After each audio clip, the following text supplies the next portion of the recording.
honestly, everyone, every man for himself. If you would have given me a knife, I would have fucking gutted you right then and there. Oh, so I can't fart in the tent anymore? It's like, That's the beginning of Brian's downward emotional spiral. it's like, don't worry, he just sniffing the dog's buttholes is all. yeah, like Smells pretty good. My butt's at the other door. Those things got wet and they dragged on the floor behind you. Like, Getting tugged off by a Sasquatch family. but the family, the whole family. I've never had somebody suck my dick as an insult. He just mumbled into my ear. He's like, I like that. Well, yeah, I mean, the whole point of the hiking trip was that The whole point was to do drugs. and then Poob, of course, would just be like, yeah, shit your pants and jack off. Do it now. Would Dude, involve too. I don't remember any of that. Nobody's gonna trust the guy who doesn't know if he's supposed to poop in his sleeping bag or not. I'm glad you guys had fun up there while Brian and I were worried sick. Seriously gonna throw myself off a cliff. Like, I'm never fucking doing this again. And it's Wait, what was I gonna say? It was something very important. Oh yeah, we're fresh off the heels of coming back in from that Idaho place. We decided not to do we got in from the trail, and then we sat down in the Airbnb, and we all looked at each other exhausted and said, we're not doing a podcast. We are way too tired for this shit. Everybody promptly, Brian went to sleep, Poob went to sleep. I don't understand. We drank alcohol. You know, we put the fire on, we turned the lights off. We did everything we could to try to stay awake. It smoked a lot. Yeah, that didn't fucking help. Watched the movie. Watch Double Down. Yeah, she was so Double Down was the result of not doing the other stuff. I love that picture that you have huge right now, Bizzle, where I just look like I'm... That's what I was telling Sam earlier. What did you call it? Overwhelmed cowboy. Yeah, that's my new favorite emotional state. It's overwhelmed cowboy. At the time, too, I was actually having a great time. It was just a little pose, but... You transferred, like, Brian's anguish into one pose. Yeah, that was definitely channeling. It was like you were like searching for like expressionistic acting points, and you're like, oh, that guy's overwhelmed. I'll fucking... Because that's what he was feeling on the inside for sure. On day one, yeah. Yeah. For sure. I've never seen a hiking trip get better for somebody. Usually when you're out in the wild, it's like it slowly descends into like, oh, come on, man, I'm getting more and more sore every day. Well, there was only one way it was going to get worse, I think, you know, like it had to get better. That's true. I genuinely thought I was going to fucking get hypothermia. That's why. I was just like, this sucks. Fucking dick. I'm cold. I didn't look at the GoPro footage until yesterday, but there's definitely a part where I'm getting everybody going by for like a nice little transition shot, and then Brian gets to the camera. He's like, seriously gonna throw myself off a cliff. Like, I'm never fucking doing this again. And it's not me exaggerating. He word for word is saying I'm either going to throw myself off a cliff and or never ever doing this again. Like enjoy filming while you can, because this is it. And then I think after the second night he was more open to it. I brought up like, hey, so like 4 months from now you want to maybe do something? He's like, yeah, that could be cool, it'll be warmer, blah blah. I'm like, okay, he's not dude, it was miserable from this.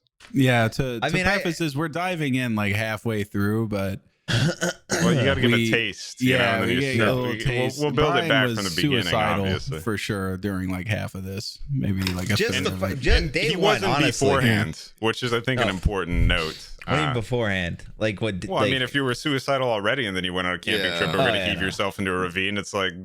It wasn't the trip at all. It was just you gotta. It's the fact that you're at a high point and then going to the low point. That's no, but then I came back out of it. I came back out of it. We will describe your hero's journey. It was an emotional roller coaster for me. That's what it was. Yes, I was. You know cold. what? The whole trip. My fucking bag was broken. My shoes didn't work good. I got some fucking American diseases. Well, and you also learned a valuable lesson not to buy cursed gear before you go hiking. Oh my god, I can. Lest you end up an overwhelmed cowboy. Okay, so before this trip, we put a huge pinned message in the Discord of like all the little bits of gear and stuff you want to get. Yeah. And Brian was like, how much of this can I pick up from the Family Dollar? Like, how much of this can I get from Academy Sports Outlet? And like day one, actually, I take this back. I was gonna say half of your shit disintegrated, but your belt on your backpack blew up. You had a strap on the back blow up, but I gave you 2 of my brother's walking sticks, which was a trap. Yeah, that was. Those are trash. They wouldn't He was lock. like, surely I can depend on these. Like, all the shit I bought was cheap, but these are Sam's brother's walking sticks. They've been on some journeys. Those things fucking disintegrate. I'm starting to think it's you. These might be fair. That thing wouldn't lock. To be fair, the rest of the gear from your brother was nice. Yeah. No, those poles were bullshit. They wouldn't lock, and we were going through snow. So every time, the way that they lock is they just pull themselves together. But the problem is to unlock, you just pull them apart. And you're supposed to pull it together and then turn it. And like the turning function was long since gone. Yeah, it was. So what you ended up with was you'd stick it into the snow and then you go to pull it out. And when you go to pull it out, you're just pulling the string out. Yeah. So it does absolutely nothing for you. Good. During it kind of completed Brian's ensemble, though, to be fair, with like the everything shit blowing up. Yeah. Oh my and God. I love that the buckles that broke weren't any kind of. It's not like a secondary buckle. It wasn't like a clasp on the back. It was the kidney main strap one. buckle was like the first to go, or no, the chest buckle, and then the kidney strap buckle. Yeah. Oh shit! I forgot that one busted too. That was so basically Brian was just carrying. That was Brian was carrying everything without any of the advantages that a hiking bag is. It's its own fucking shit brand. It's like the name of the store brand. Well, I mean, we know what Brian was calling it. I went off on this during the Shroom trip. But I don't even want to get into it. You're getting ahead of yourself. You're getting ahead of yourself. Let's. I fucking hate that place. Should we go back to the beginning? Yeah, let's go back to. So how did this all start? It's like I forgot about this whole thing. What I wanted to start this with is today I got a message from the guy that owned the Airbnb where we stayed. We basically flew in and just used an Airbnb as like a luggage rack while we went out in the woods. Did he find you for the cat? No, he messaged me and he was like, hey, I know you guys told me that we were the last people to see you alive. And if we didn't see you again, that we should call like rescue team or whatever. And oh my God. Now we noticed the place is empty, but we're just wanting to get a verbal that you were okay. I was like, dude, it's been like over a week. Like we're dead. If you waited this long. Yeah, Jesus Christ. You guys got weird. Hey, you know what? At least he got around to it. Yeah, he did. Oh, my eyes look weird. Are they catching green? Enough to solve the mystery. They're reflecting the white over both your pupils for a minute. Yeah. You looked fucking nuts while you're telling that. I'm sorry. We didn't die. With your old, cold white eyes. Yeah. I mean, I thought we learned, shouldn't discriminate against the blind, as Brian was method acting during the majority of the trip. Oh fuck, dude! I forgot about that. Brian had like those milky eyes or blind man outfit. Brian discovered something, and that's if you wear the right ensemble, you can without the stick. He looked like a blind guy. Like that was before he picked up the walking stick. It was there is apparently like a uniform for blind people, and it's just sunglasses and a black windbreaker that's like zipped all the way up. Type of sunglasses, though. Yeah, it's a specific Brian type of sunglasses that like hug his face. Like even when you're looking at him from the side, you can't fucking see in behind the lenses. But they're not like hater blockers, right? No, like they have like that 90s almost aesthetic of like thin clasp, big curve. Yeah. That's what's doing it. And we were like, there's something off about this guy. And then he picked up one stick and we were like, that's it. He's disabled. I had an inkling something was wrong here. I think it didn't help that he had the collapsible stick. That was what was really doing it for me. It's like it had the same kind of, I'm a blind person with my stick out. Like when that fucker broke, we should have just filmed a whole segment of him just on his hands and knees wandering around. Where the fuck am I? Yeah. But that was at the peak of him just eyeing up every cliff and going like, it would just be 5 seconds of terror and then it would all be over like that. Brian was completely out of fucks to give at that point because without prompt, he just launched it like into the canyon area. So we're gonna keep it, right? No, I mean, like, I don't know. It's hard to say it was littering because honestly, It deserved it, but it probably deserved worse, to be fair. No, I could tell your immediate disappointment. I was looking at that clip. Brian's stick breaks, and he immediately just fucking goes, "This piece of shit!" And he throws it. And Vincel's holding the camera. He goes, "Come on." What do you want to do with it? What did you do that in God's goddamn green earth? Come on. It was my guttural response. I was like, fucking, I hate this word. I hate Which Earth. is hard to challenge. I can't, you know. And I fucking threw the stick into the fucking canyon where it belongs. You threw it like 10 feet to the left, and then we found it on our walk back. Yeah. No. You still left it. I threw one into the canyon, and then the other one I threw like 10 into the feet horizon away. is an incredible throw, honestly. The first one was a Herculean throw. It was like a child throwing a Lego that had stepped on out of frustration. No. It was kind of pitiful. But I mean, that added to the situation. You know, like, you never do a worse job of throwing something than when you're really pissed off. Yeah, it's true. You know, like, if you're kind of upset, it's going for the hills. But when you're really frustrated, it's gonna, you know, it's like throwing a feather. Well, the first throw went down the cliff. That's all I'm saying, right? We're still not at the beginning of this. We're skipping Stanley. That's true. Okay, I'm gonna reroute us. So I was the first person to meet everybody, which I'm super happy with. I got to walk up to Bryan, and Bryan said hello, and then I went and gave him a hug, and he was like, "Oh, you're like, hey, guy who hugs people," and I was like, "Yeah, I'm the kind of guy." I'm like, "Yeah, hugging." Right, to flash forward, by the way, which was a lot. He ends up being the guy that also fucking. Yeah, Bryan was the only person who laid across everybody in the fucking orange circus tent. Like in the tent, there was like, where did all the space go? Oh, Bryan wants to touch everybody at once. He was one step away from like throwing a leg up and over me. You know, we're at the start. It actually happened. I saw it, but at the beginning, shit. He's pretty averse to it. Yeah, made me feel like this, you know, a little bit. I was like, but yeah. And then who should arrive next? My boy. Actually, for me, he's down in the bottom you're pointing right. to the right spot for me too. So. Poob, yeah. So which was cool, and you know, Wait, I was yeah, you were the second person I met. Weren't you the second person there? I was the last. Yeah, Poob was the last to arrive. We should have done this right I had already met Sam, so it basically is just meeting him again was absolutely nothing. Yeah, it was basically like I felt nothing. Oh yeah, and so then, you know, eventually the actual second person it became, which was Poob, and that was kind of a momentous occasion. So actually, I met Poob at the same time as you, then, right? By the way, I'm not to like suck your dick or anything, Poob, but I've been thinking about this since we met, and I was talking to Bizzle about it. I was like, where are you going with this? No, you should just cut him off right now, because if you cut him off now, then all we know is he wants to possibly suck that dick. No, it's a compliment. Like, if obviously, I've never had somebody suck my dick as an insult. Can you imagine how amazing that would be? Oh, I'm gonna get this person all riled up, and they'll suck my dick. Like, hey, you suck. Like, say, oh yeah, I suck. This, if you want to vibe, Poob is the guy for like. Dude, you could if you're like, Poob isn't just the guy to vibe with. Poob is the vibe. Yeah, Poob is the vibe. I feel like there's no riling up Poob. If you're like, dude, I just want to have a good time this weekend. Doesn't matter if it's in the house or out and about. It seems you're like you remember like the fucking, what's that guy's name that narrates The Big Lebowski? And at the very beginning, he's doing like the big narration and everything. He's like, "There's the guy who killed Hitler and Sasquatch. He just fits right in there. He's always the man for the time and the place." That's Poob. Oh, fuck yeah! You're always just like he's the dude. No, Sam and I were talking about that. Very much in agreement. Yeah.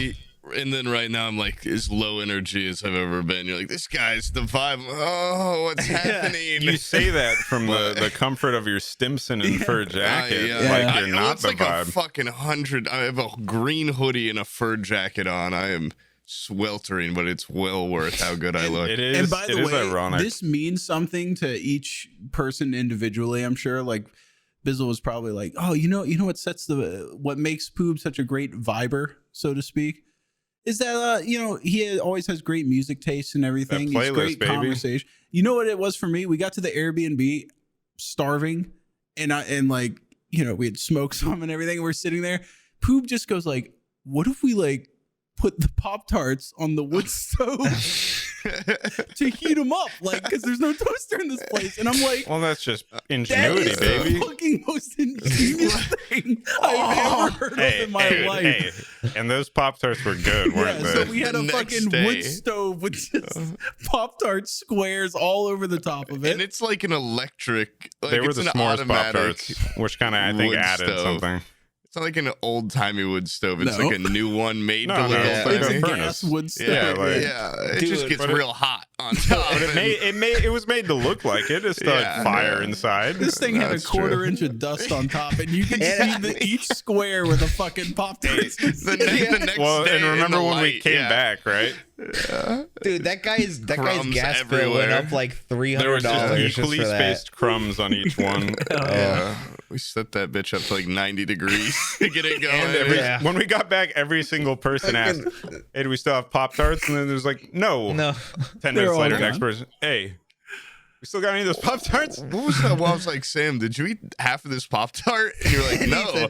And he really felt like you were lying because you were laughing. I'm like, "What the fuck is going on?" Like, just like, I'm not mad. Who ate half this Pop-Tart? I ate half the Pop-Tart. Yeah. Bissell ate half of it and was just watching you flounder. You're like, "No, I didn't fucking eat it." But you would know that's how we all went outside together, and I came back in. You're the only one that stayed inside. Yeah, because with a fucking self-incriminating without. Yeah, it was like, do you realize how much of a struggle that was? Like because by this point it was late at night, and we had done some, I was pretty inebriated, I guess the word is, and libations. Yeah, we had like shot some video shit way outside, and like we had brought a chair out there for like the person getting interviewed to sit in. You guys just decided, like, realized like, oh shit, the chair's still out there. And I'm like, oh fuck, like I'm the reason that's out there. I'll go get it. And so Bryan sat in it. I start like trying to find my shoes and like untie them and put them on, and it was like the hardest task in the world. And I realized like all you guys immediately went out there to go get it, and by the time I got my shoes on, I was like, I mean, they're probably already there. Like, I'll just sit here, surely. And I look over, I go, there's only half a Pop-Tart left. Oh well, like surely this won't come to bite me in the ass. Like if anything, they'll come in and go like, Sam, what the fuck, you said you were gonna go get the chair, we all went outside and you never came out. No, you guys immediately walk in, don't even bring that up, and just go, "You ate the fucking Half-Tart." Yeah. I was like, what the I never thought it ended up like being one of those things where everyone was laughing and then they'd stop laughing and Poob would go, but seriously, like, fess up. I was just confused because you were so like, you were like, I didn't fucking eat it. I'm like, you're the only guy in here, and of course, like, this guy loves Pop-Tarts. Like, you picked them out. I'm like, I'm the one that picked them out. But he's not gonna eat half a Pop-Tart. And you're like, I'm cool with it. Like, I'm not mad. I just want to know at this point. I wasn't going to finish it. I just need you to admit. You had a knife in your hand and you were pointing it at me, but you're like, I'm not mad. I just want the fucking... Come on, buddy. Yeah. You know how fucking ridiculous that would have been if one of us ended up like stabbing somebody? No, like getting into a fist fight with somebody else. Like, what could have happened? That would have been fucking I don't nuts. know what. Anyway, no, there was no way we were gonna fist fight. We're all friends. No. Unless somebody had a drastic personality shift versus like being on Discord or something, then and nobody did. Well, I think the closest it came was watching Bryan, who I've never seen be anything but like happy for the most part, go to a place where he was just not. I guess you were the same because you were still really positive about things, and you could tell you didn't want to complain, but at the same time, you could tell just by your body language and the fact that you were. I was a tortured soul. Complain. Yeah, that's very generous of you to say. The complaining didn't bother me, but the idea that you didn't want to complain. We got to the complaints. But anyway, we're still on day one. We're not talking about we just met everybody. Orange hugs. Madness. I'm talking pre-Orangeton even. Okay. We're at the cabin. We're eating Pop-Tarts. Okay, Brain Cat. Sorry. Everybody remembers Brain Cat? Yeah, freaky little monster cat. Looked like a little monkey. So Bryan actually bonded with quite a bit. Bryan gives off more of an Asperger's vibe in real life than he does over Discord. Why? But like, as soon you as don't like being touched, you like stacking. We're at this Airbnb and this fucking garbage cat comes around the corner, and immediately Bryan, that was a really cute it cat is more important than me, Bizzle, and Poob. Like he just, I'm never gonna see that cat like, to be fair, I like animals better than most knocks us people. out of the way. He's like, oh, the cat's out there again. Oh, and like he kept like looking for it out the window. I saw him pulling out his phone, like, oh, look at this, some bitches, my girlfriend and a kitty. This guy's got a cat bond. There's a lot of arguments for Bryan being Aspergy, but the cat I don't think's a fair one because it was a really cool looking cat. It was an awesome cat. Like you just get to your Airbnb and there's a cat out front. Like that's cool. It was like an extra from Mars Attacks. Yeah, really, it was a weird ass little. You know, at one point I picked it up and its asshole was so disgusting it just left a mark on me. And I was like, okay, this cat and I, maybe we. I couldn't suss out if that was shit or if it just sat in mud. But this thing, no. Around its butt was just like mud, but then the second time we saw it, too. When we got back, there was just like a piece of poop stuck in its butt, and it touched me with it. And I was like, okay. Like you just see a little sign like of affection. Vienna sausage in its ass. I'm like, okay, this is disgusting cat. But that's good. He's a good guy. I didn't think that thing ever ate a whole lot. They seem to treat it like garbage. Yeah, I mean, we put the tuna out there for it. I mean, that was actually a great moment too. So we check into the place, we go in there, the cat is immediately there and is hanging out with us and meowing nonstop, and the owner's like, oh yeah, you know that cat, he's always around here, he's just one of us, don't pay him any mind. So we're like, oh, okay. And then we're loading the bags in, doors open, cat comes inside, Bryan's hanging out with the cat. And the owner just told us that the cat is there all the time and it's totally cool. And he like comes back and he's like, oh yeah, by the way, I'm going to fine you guys like $200 if you let that cat stay in your room with you. Like, you gotta get that shit out of there right now. Oh, pets, all right. You can't have pets in here. That's the beginning of Brian's downward emotional spiral. It took my cat away from me. Yeah. It was like pulling a kid away from a mom. You were like, They pulled him out of there, and Bryan was never the same. He was just constantly peeking through the blinds and stuff. That was the first downturn. Not to jump too far in the future, but Bryan, at peak mountain madness, would you rather have that cat or a vanilla Coke? Peak mountain madness? Yeah. Probably the Coke. Probably the Coke. What if the cat gets shot in the head if you don't pick it? Wow, that's not my problem. That's not what happens to the Coke if you don't pick it? It gets crushed. Wait, fine. It gets shot in the face, dude. They draw a little face on it. They drew it at the cat. One of them is getting shot. Yeah. Save the Coke on it.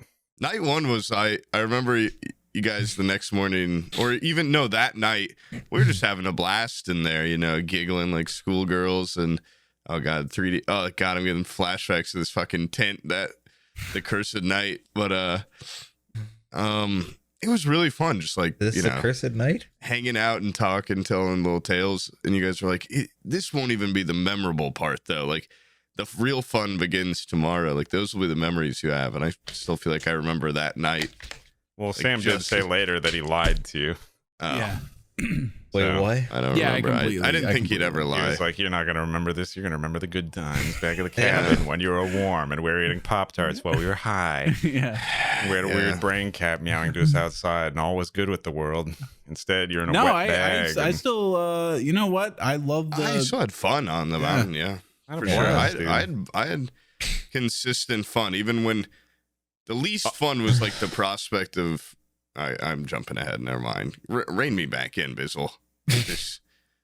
Get this horse back on its rope or something. I'm about to start talking about third day. We're at the cabin, and then fuck the cabin. We're moving too slowly. Sam. We're moving getting too us slowly. along. We're only at 24 minutes. 24 minutes. Brave. Yeah, but like 5 of it's me troubleshooting. This is gonna be the whole podcast is me you summarizing the video that you're. That's doing. basically. So anyway, my favorite scene in Kazam. You don't need this. I didn't think you need this. Yeah, we do. People need explanation. All right, there's no way that your narrative encompasses everything that happened on the trip. There's no way it goes through all of Bryan's journey. Every goddamn place we go to and say, hey, yeah, we're here to go hiking up in the Sawtooth. The locals talk about that. They would fucking in the video. You should bring that up. They would all look at us every time you mention it. Everyone would go quiet. Forks would drop on the plates. Everybody's slowly turning like, you're going up there this time of year? Holy shit. I'm wearing shorts because it's like in Florida, it's like 85, 90 during the day. And I'm like, what do you mean? Is it like that cold out there? Oh my God. I saw a bunch of fucking comments lady in the corner saying her prayers and shit for us. That's fucking insane. You're totally skipping over Sam going to REI and completely pissing off Jerry Garcia. Oh yeah, pissing off every employee in there. Sam has got a complete lack of just etiquette. He just walks up to people like they're NPCs, and he's like, "You have this. Like, where is it?" Like, just say hi to somebody first, dude. Okay, Jesus okay, Christ. no. And not only that, he'll go back a second time. I'm nice. The second time, I've already made my introduction. You know I'm on a hunt for a bunch of shit, and so I just treated that man like a Google search bar. You're just like plugging information. Tell me where it is. Wait, are you talking about the guy that was the skull? Jerry Garcia. The skull, the guy with the girl. Yeah. Oh, Sam kept calling her, "Hey, Toots, where's the show? Where's hey, yo, sugar tits. Where's the food at?" Oh, Jesus Christ! Like, I don't know. To be fair, you got all this stuff. Then we went to a grocery store. Yeah. And somebody immediately identified you and nobody else. And he was a cool guy. No, he wasn't. Cool. He's my fan, so I can shit on him.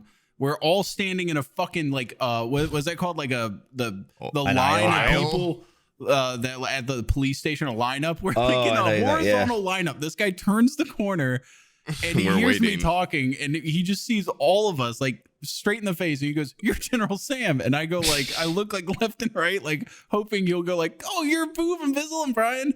No, dude, I'd be super fucking confused if he was like, "Whoa, it's Bizzle Snap." I'd be like, he recognized me and only me, and I could feel it. Poob was so happy because this guy was a fucking freak. He looked like we missed our moment though. We missed our moment because I could have turned you and been like, "General Sam." Like, that would have. Fuck, dude, can I have a photo? Like, there's no fucking way this guy's General Sam. He did make mention. He was like, "I would recognize that voice anywhere." Yeah. Which was like a little like that sounds a little creepy, but also, well, that's how he. Yeah, okay. Now that you're done shitting on him, he did look for the stuff we were looking for. Yeah, he did a great job at work. And he didn't follow you. He didn't do anything. Yeah, it didn't. Yeah. Not that we know of. Limelight. Yeah. Yeah.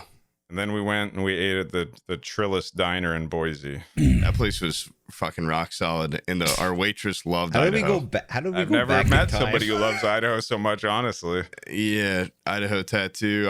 Tattoo. She was from the Sawtooth area, and she was like, "You boys are going to the teeth this time of year." Yeah. Y'all must already have mountain madness. Best of luck to y'all. And then we went to Stanley, and we got bagels, and they were like, "We're not racist," because it said so on their fridge. That place actually rocked. I really liked that little town. Yeah, I told you, it reminded me of like all the small towns in Alaska. Just like, I don't know. Just two shops. You know what cracked me up about that place was...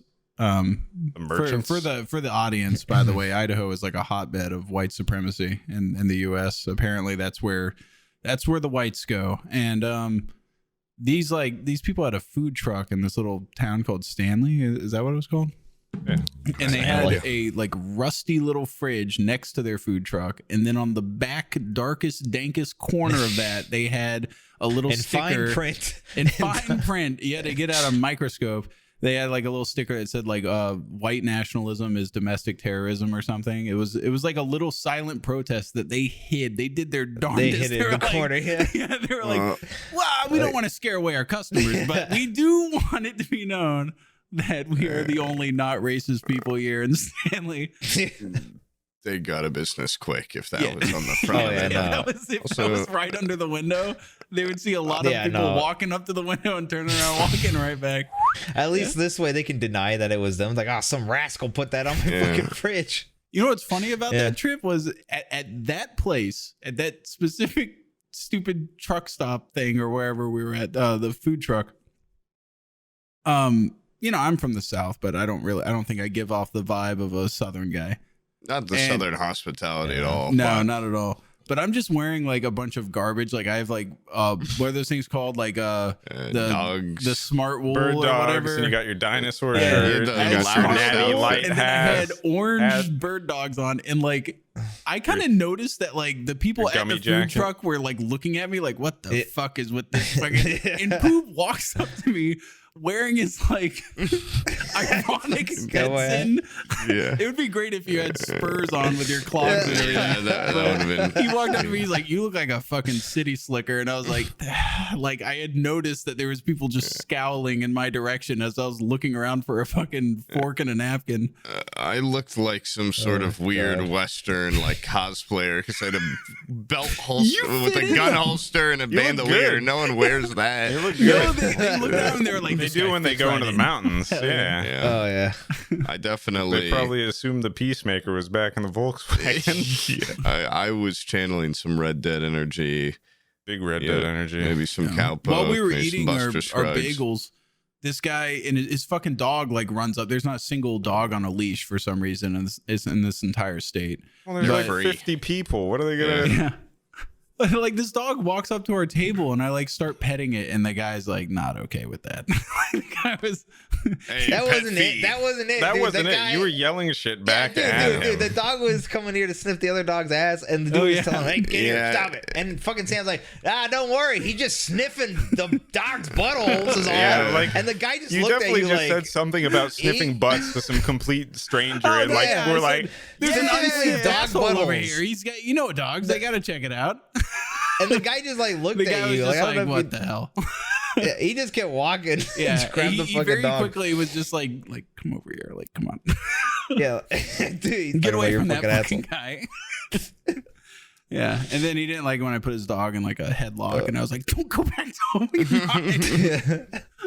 Then we got necessary supplies. We got in, and then I drove us to the place. Beautiful scenic drive. Idaho, way more beautiful. We parked. Yeah, I didn't know. And then we were off on the trail. I didn't know it was such a nice place. Yeah, and it instantly was raining. Oh yeah, it was raining. But our cloaks, don't worry, were completely non-water repellent, and they soaked up a massive amount of the water and became incredibly cold and heavy. Nice. But they looked really, really weird too. Also, so that's good. I don't know if you have any pictures in your slideshow. Yeah, each one of us looked like a different type of. When did we step off? Merchant. It was probably close to like 1 p.m. When we finally made it out there. Yeah, everything was taking a lot longer than I thought. And we got about, I don't know, like 2 hours into the trail. And then we hit snow. Is that when we hit snow? It felt like fucking 5 hours. Yeah, I have the trail was good. It was fun. You know, it was fairly well marked. It was decent trail. It was decent going, and we went through some nice areas. And we took a break. We filled up water at the river, which was beautiful. And we kept going, and then we hit snow. There was no markers. There was no markers. He lied. There was not a single marker on the trail. There was not a single marker. There was a sign that said parking lot. I'm pretty sure or something. Which is funny because it was very obvious that that's where you were supposed to park, and that was the one thing. And then they were like, once it gets kind of vague, we stop marking shit. That's when you should mark things. One, it was completely gone. It wasn't like, oh, here's a bit of a distinguishable trail, or here's a marker up ahead. It was just you're going up, teeters out into a valley and an edge, and absolutely nothing but snow. Yeah, that was the worst. Like the snow didn't start on a part because other parts of the trail we'd lose the trail and be like, okay, well it's got to be that way. We lost the trail at a part where it looked like impossible for a trail to keep going that way at all.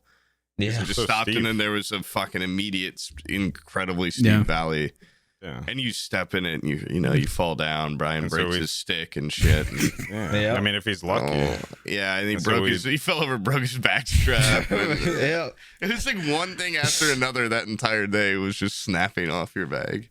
Yeah, basically we started way late. We marched in like 4 miles and then we turned around, went back for however long, and then turned back and realized we had to go through the shit, which was just like a minefield of trees and falling over trees and snow. And like it's a 20-mile trail and we got like 4.5 miles into it and then made camp. And then the next day basically made no other further progress. It was to be fair, we made it through the minefield because I'm assuming what happened is there's a lot of rock slides in the area, and so bunch of the trees had fallen over, and where they had fallen over, a bunch of branches had been taken off, leaving just all these sharp jutting features on the tree. And then, of course, it had snowed over. So we're crossing the snow. In some places, it's like 2 feet deep. Other places, it's 4 feet deep. But you don't ever know where the trees really are unless you see something sticking out. And where you see something sticking out, you can try to go over, but it's weak on both sides. So you're trying to like either step over or straddle this tree. And then the ones you can't see, you're stepping in, falling in, and having your leg, trapped by the branch, which is particularly unpleasant. We made very slow progress across that shit. It's pretty. And that was where I'm pretty sure Bryan started losing buckles. Yeah, it was actually the first tree. There was an entire, imagine like those movie scenes or cartoon scenes where a guy like enters a room and it's nothing but mouse traps on the floor, and he has to tiptoe between them.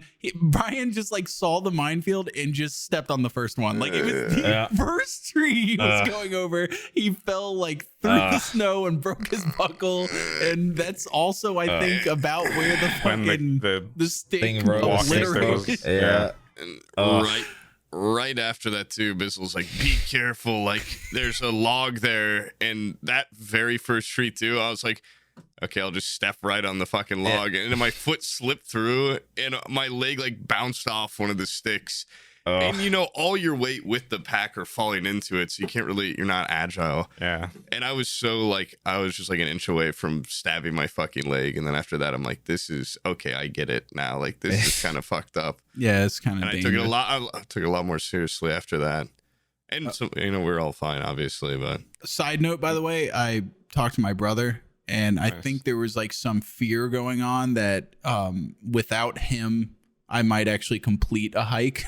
Oh, really?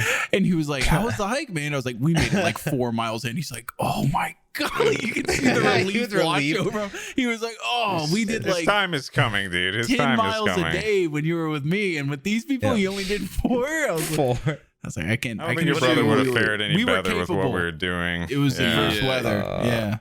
We got lost. It was a lot of backtracking and like hours of just looking for where's the next part of the trail. Yeah. And there would be these moments of excitement because we knew, okay, it crosses the river up ahead. So we just kept following and found where it does cross the river. We found the switch back to the other side. And all of a sudden there's this kind of moment of relief and everything's good. And we're hiking the rocky area. And then, lo and behold, we come into a massive snowy area again. And I think, especially that was where I got the GoPro clip of Bryan saying that he was going to throw himself off the next cliff / not go on anything again, because I think it was just a lot to have the relief of finding. I'll take over though. We were fucking walking on this very defined trail where it was just brambles and bushes to our left and right, with just snow in where the trail bed was. And it was totally defined, and then it just opens up to basically a sloped plain with snow as far as the eye could see. No fucking trail in sight. We had no idea where it was, so we just put up the camp. That was super fast, and then we made a little din. I don't remember a whole lot of hiking. I remember a whole just like once we were at camps. Yeah, the actual camping part. Yeah, a lot of vibing out. Yeah, which was nice. Yeah, it was definitely the best part of the trip for sure. Getting to know everyone a little better, now we're not just colleagues, stuff like that. Pretty great. You say that, but first night was when Bryan was dying. That was like, we made camp and he had wet boots basically the entire time. Bizzle stuffed him in the tent. Well, because Bryan was shivering. He cut out for, Bizzle's, he keeps cutting out, but I'll take over. Well, Bryan, do you want to talk about your lapse of morality, or not morality, your morale? Morale? Yeah. Oh no. Okay. No, I swear to God, the reason why I was so freaked out was because I was fucking cold as shit and I couldn't warm up at all, no matter what I did. And and Bizzle was like, get in the sack. Get in the fucking sack, dude. It's the only way. Like a child, it was just like, get out. I was like, and in my head, I was like not irrational. I was just like, but this is a big warm jacket. This is never gonna beat, like a bag's never gonna beat this. And then eventually I listened to him and I got in the sack and I just sat like this, like a fucking paraplegic for fucking an hour. And eventually I warmed up. You felt better. When I warmed up, I was fine again. went in there too, and Brian's like, "This bag's not big enough. Like, it's not long enough." And he was just he has sitting the huge on puffy coat. like, the fucking. He's in a huge coat, and he had the bottom just folded over. I couldn't bring him past the coat. That's why. So That's why I it was had all to folded. grab the bottom of his sleeping bag because you're like, I can't fit in this bag. And then you look at the bottom of it, and it's like wedged up, and the entire leg part is like off to the side. So they're like putting his pants on for him, pull it up over his feet, and then wiggle him into it. And then he had the big like Arctic champ jacket on it. I'd be like, gotta get in the mummy bag. I wouldn't let him take it off either. I was like, I'm not taking it off. I'm taking it off. Day one, I thought Bryan was gonna die up there. I thought he was gonna kill himself or kill one of us. He was having a rough time in the tent. No. And also, morale got low. If I was gonna kill myself, I wouldn't have been so worried about hypothermia, because then I would have died. True. Yeah, true. I would have been happy about it. I have to mention that Bryan had talked about how he was constipated for a while, and then like the height scared the shit out of him. And he's like, all right, I'm going to go to the bathroom. I'm like, wow, first guy to go shit. Like, he's going to have to go up there, dig a hole, shit in it, bury it, blah, blah, blah, blah. He goes like 40 feet away where you can just see him kind of through the trees and just shits like the biggest turd I've ever seen in my life. Just on a rock. And just leaves it and then strings his toilet paper in the bush next to it. And I went up to shit the next day and I saw it and I was like, what the fuck happened here? Like, it was like art. It was like on a fucking spotlight, like a goddamn log. Not and just that, but his toilet paper was like artistically like tinsel. It looked like someone teepeed it. I was like, what the fuck has happened here? This is the least like show no trace of your stay. There's like someone could find. If we went missing, they'd find us in a fucking 4 hours because they just followed Brian's trail of broken shit. And I'm just grateful he had the spirits to poop. You know, could be worse. No, that would have been a poop in if the he bag stayed or constipated, or if you shit the bag night 2 or something. Christ. Oh my lord, that would I think it was night 1 there. By the way, before this, we were talking about like cryptids and stuff, and like how spooky. You were talking about that stupid Wendigo story with like how spooky it was out there in the wilderness. The classic thing when you're camping, you gotta take your food and you gotta bring it away from the campsite so like critters don't get you. And like there was like one last thing that I think Poob was like, "Hey, go put this over there with the food stuff." Brian wouldn't eat his food and left it in my fucking daddy pouch. Left it in the heat up pouch. Yeah, throw that away, and he just was like, Brian was not a person that night. Take away. And so I put that over there with the food, and like when I over there, it was perfectly fine. But once I put the food down, I like stood up and I turned around and I just saw how far camp was from me. Like I could see the lit up orange bubble in the distance. And I just realized I was just so alone and vulnerable out there in the middle of fucking nowhere. And I just immediately got like the heebie-jeebies, right? Yeah. And then like you start hearing shit. Like immediately you start hearing shit. At least for me, like I know it wasn't actually there. You're alert because that was nervous. Not alertness. That was my mind going like, let's insert little noise. Fuck you. Well, then you're just insane. You saw a cat's eyes. Every bush I looked at had lit up like cartoon eyes looking back at me. But it was spooky out there. It's remarkable how creepy. Just being alone having to pee in the middle of the night. It's like, oh God. And every time Brian was about to go out, I'm like, it was horrifying out there, Brian. Like I saw some real scary shit out there. Like, all right, good luck. And I got that feeling when I went out to pee. I had Brian had like the brightest headlamp in the fucking world. Like, I could call for help from up there with it. And of course he was shining it in all of our fucking eyes and stuff. And when I went out there, I was like beaming around, looking around, and then I'm like, we are the only thing up here with any light. Like I just beacon to like anything. Like this is where we are. And then, at the same time, you have the terrifying power of light during night, which is I don't want to see. Worrying. Like in my mind, you just want it to be taken into the darkness. No, like if you have a powerful light like that, like I would 10 feet around me, but like if there's something 50 feet away, like a bear, I don't want to see it. I don't want to fucking even.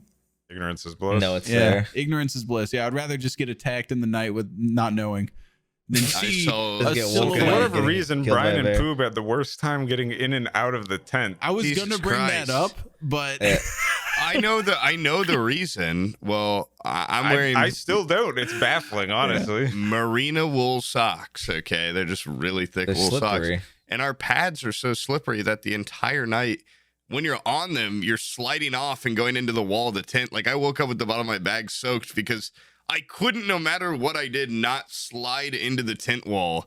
I mean, we moved the entire tent. We did sleep on a slope, and every time I'd come in, and like I'm not like lanky, but I'm like all leggy, and I would like try to creep in, and then my foot would touch that pad, and I'd fucking like Family Guy fall into the tent.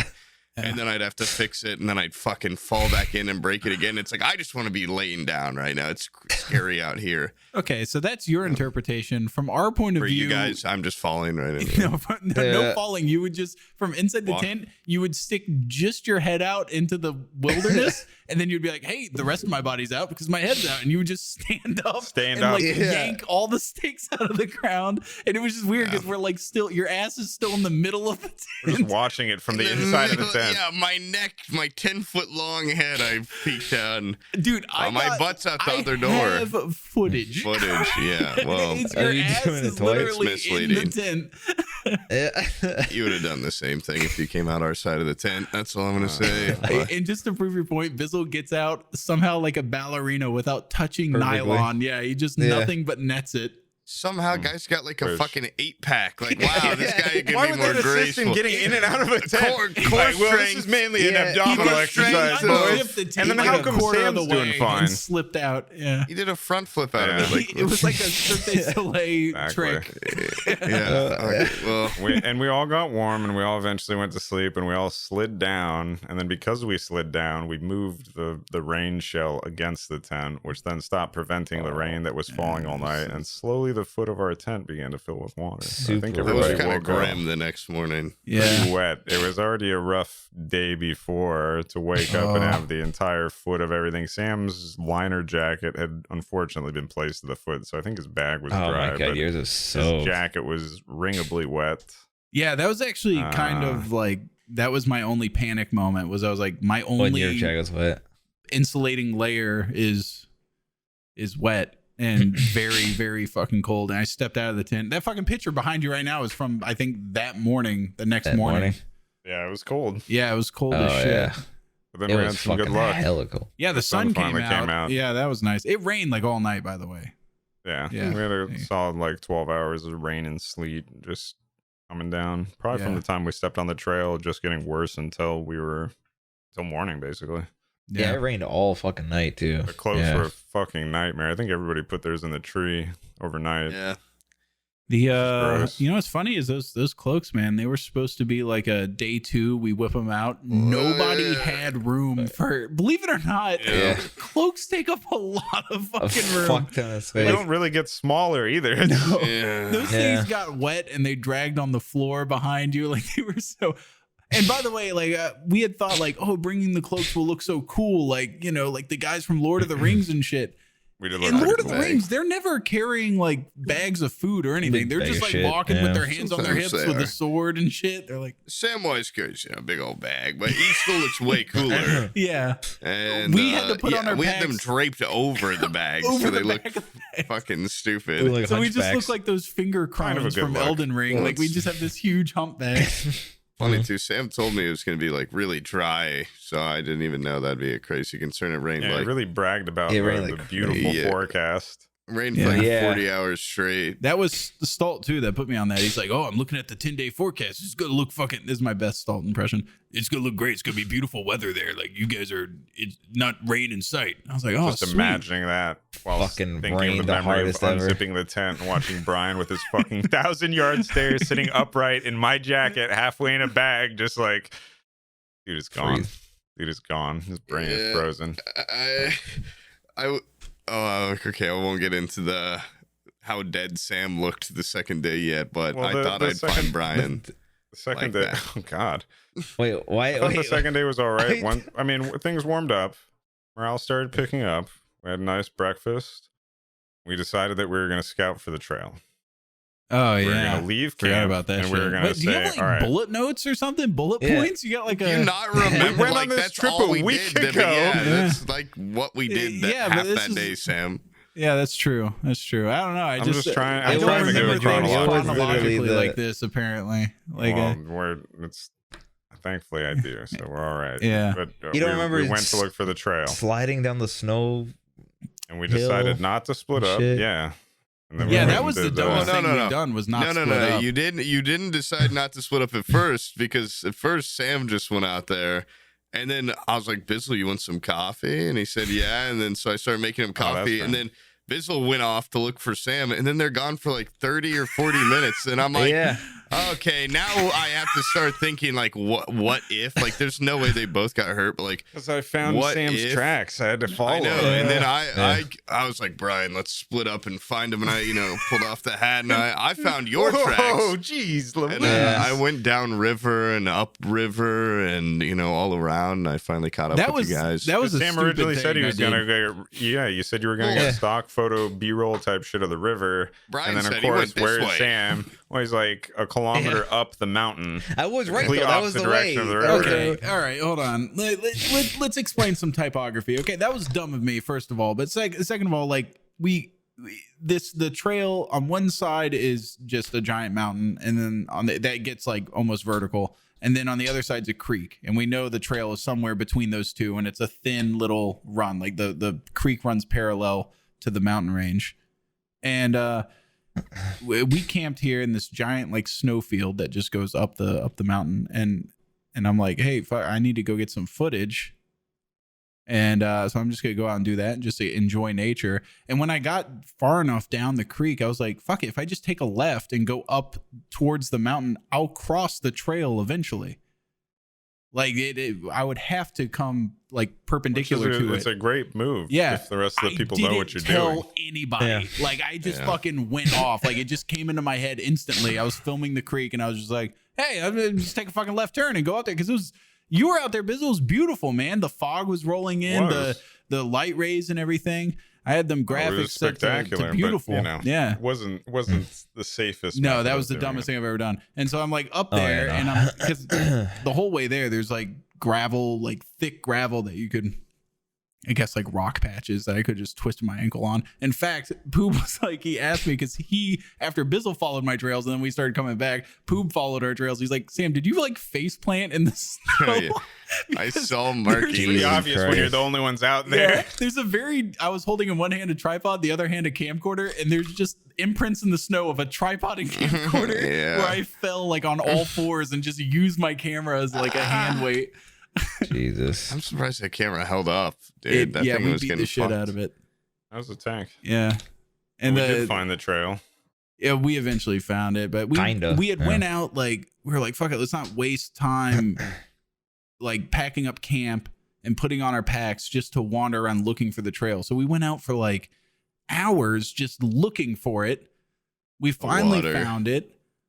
And then we went back and ate lunch or something like that. And it was like, by that time we're still only 4 miles into a 20-mile hike, and it's halfway through day 2, and we're supposed to come out the next day. We followed where the trail went and we lost it again. So we knew that we were going to have to keep going through like the switchback area, and probably only going to get worse.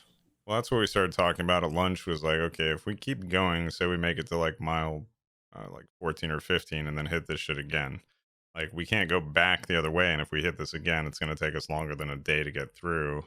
And it's only going to get worse because the altitude gets like, we still had 1,200 feet to climb. That, but everybody really wanted to see the lake, I think, and that was would have been satisfying. But also Poob got that one picture. Yeah, you got that. You got to catch a flight, and it kind of makes it difficult. I did enjoy using the drone to scout. I thought that was pretty fun, and that actually kind of worked a little bit to find the trail. But a little bit.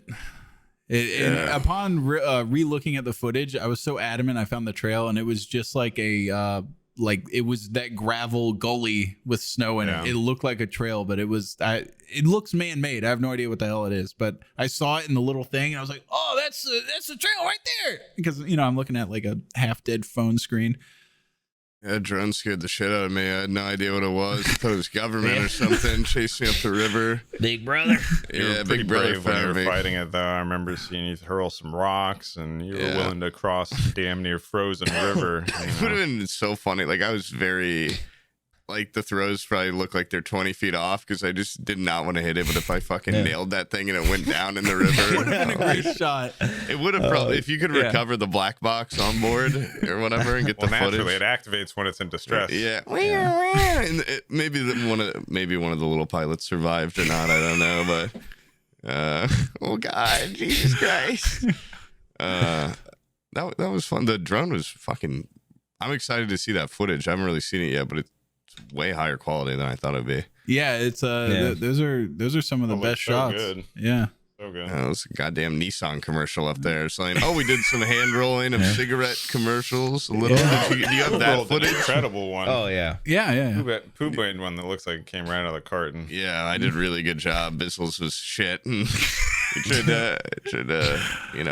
had to throw it on the ground. I've been giving Abby some stepped on it. Like showing her the equivalent of the dailies, like every little new segment I edit, I show it to her. And so far, she's a sphinx. I have no idea what the hell makes her happy. Her comedy bone. I thought they just asked riddles. I didn't know they were hard to please as well. She's an enigma. Two things about Sphinx. They ask riddles and they're very challenging to get birthday presents for. Cat's pussy. She's like a Sphinx. That's what I'm trying to say. She's got a cat's pussy. Yeah. I have no idea what makes this lady tick. She finds weird things funny. And I thought maybe she just doesn't like dirty humor, but she showed me this fucking Instagram page of this guy. All he does is dick art in latte foam. Nice. And so every day he posts a new dick in latte foam, and she's like, "This is the funniest thing I've ever seen." I'm like, that's my grade of humor. Just put a penis on something, it's funny. Yeah. Or like a fart. Yeah, but she never thinks I'm funny. The one thing she thought was hilarious was Poob rolling his cigarette and then in an attempt to pack it pulls up his leather clog that has spurs on it. Nice. You like that? That was what got her. And I was like, that is one of the funniest things in this video. But I thought that would be something that would just go right over her head. Go right over it. You have spurs on a pair of bedroom slippers or some shit? They don't look like clogs. They look like bedroom slippers. They're hiking clogs, which shouldn't be a thing. But yeah, they essentially thin slippers. Those were badass with the spurs on it. I posted that on my Instagram, one of the pictures where it's you can vaguely see the spurs. I don't think a single goddamn person noticed, which is good probably. I don't know if I want to be the guy. Because there's one guy that sees it and goes that's funny. So then at our impasse, oh sorry, go for it. Oh no, I don't know what I was gonna say. I was just gonna say spirits were better. Poob was packing spur cigarettes. Bryan was eating and somewhat warm, and we packed up the tent. Things were good. We did the scouting mission, and then afterward we came to the conclusion it would probably be better to turn back. But we knew a spot that was really nice that we had the same place we had stopped to get water, which was basically 40 minutes away from the car. We just it wasn't far. It was basically back near the beginning, but it's this flat kind of overlook, and on the right we had this beautiful kind of dry grassy forest mountain, and then on the left was kind of the snow-capped ones. Yeah, nice, good timing. Whoa. And to our right was kind of this little waterfall where the river was, then it went down where the area where we filled, and so you could hear that the entire time. And it was just really nice spot, and you could tell somebody camped there before because there were a couple kind of flat areas. Yeah, a lot of condoms. A couple flat areas, but a lot of condoms. Bearskin condoms, just real Idaho potato skin condoms. Oh my god, a bearskin sleeping bag would be so badass. That would be so heavy, but that would be cool.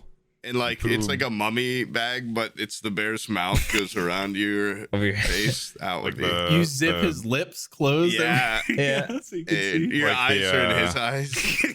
Yeah, like the workaholics jacket. Yes. Yeah, but sleeping full bag form. Yeah, that would be pretty remarkable. I think next time I need to go even deeper into the fur man cowboy look. Yeah, you need to look like a trapper.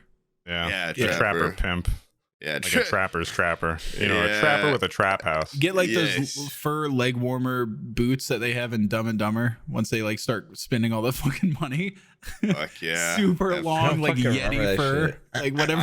I'm like gonna white. have 2 instead of walking sticks, like the hiking ones will have 2 canes. Those would be really just badass. 2 canes. Yeah, 2 canes, baby. And then Poob picked out our camping spot, actually. Yeah, I said, oh yeah, this'll do. I just kind of rustled it with my feet and said, "Yep." It was completely. It was a horrible spot. On his head. And then once he did the rustling with his feet, it was like the most pristine flat. Cleared it completely out. Yeah, gorgeous. My flat feet were able to stomp down the forest clutter and make almost a natural bed. We didn't even need our pads that night. We gathered rocks for a fire. Yeah, that's which we spent a lot of time getting going, which was completely worth it. Lasted for like, I don't know, days practically. Yeah, a day. Fire that never went out. We decided. We put that fire out though, right? Like we didn't make it that good. Yeah, I actually had that like stinging my conscience for a little bit. I was like, well, Ivan, have you Googled it? Yeah, we're fine. Don't cut that out. Don't Google that. Yeah. Raging Google forest fire. Don't Google Utah forest fires. Damn, dude, it spread. I keep thinking like a mofo. Yeah, that's perfect. It's perfect. Idaho's gone. We need to don't tell them we're in Idaho. Contact Montana. States. Yeah. We found this huge poop sample that appears to be from a man. They trace it back to Bryan. There was a golden light shining upon it. It was the only one high atop a rock. I actually am amazed that somebody would do this. It's a beautiful, like... in the open, right by where they obviously had camp the day before. The use of toilet paper has never been so expressive. Check out this new mug I got. Whoa, that's pretty badass. It's like a goblin mug for D&D. Is that like safe to drink out of? Yeah, it's just ceramic. It's just a goblin. Is it dishwasher safe? I don't know. It's just like a handmade ceramic mug. Like I probably will just hand wash it. Oh, that's pretty badass. Looks like a guy from Chowder or something. I don't know. It's pretty sweet. Yeah, that's pretty cool. That's off topic. That's cool. It is a little bit. He's drinking his brain. Well, we did drink out of a mug during that camping trip. That was fun. So that's a tie-in. That's That's good old charms you can't do at home. Drink out of a mug. There it is. There's the mug in question. Oh, there it is, the mug. He stole it. So hold on. Let me skip forward a little bit. One of the reasons why we turned around was Bizzle was like, "Hey, we're gonna be doing shrooms out here in the woods." Well, hold on. And what's funny is I found a clip. This is my first time doing anything like that, by the way. And I found a clip from your GoPro, Bizzle, and it's you talking to Bryan, and you're just like, talking to Poob. You're like, no, it's fine because this type of stuff, you don't need someone to like babysit or anything like that. Like you're just because you're still in full control. Someone is there seeking very much footage. And the police outside. You should splice that with footage of you like like that would be great. I don't know what the fuck because I had also footage. What interested me in doing it was I had watched that stupid mushroom documentary on like Netflix or something like that, and they have like all these expert mycologists, and they're like, it's great, man. It just like it makes you feel like you're one with the earth and with everybody, and it breaks down social barriers. I took that shit and just turned into like a Victorian psychopath and was just screaming in Bizzle's face. They like confined me to the tent. You confined yourself to the tent. Oh, yeah. I immediately laid down because I was like, dude, like I'm going to fall in the fire. Like this is the only safe thing. So I looked down. Okay, no. Wait, back up. I'm raping forward a lot. That was the first thing I did. We do them and we smoke a little. And normally it's like, an hour or something, 40 minutes. Yeah. Within like 10 minutes, Bizzle like stood up, was like, oh, this was like, how much was this or something? And then he walked away. And I was like, did I hear that right? Like, and I was just joking about it. It was something like that. And then you just walked away and you were like, I'm going to go take a shit. So Yeah, and a little bit got lost in translation. He had also told me, he was like, I'm going to be your shepherd on this natural Sherpa on this journey. Yeah.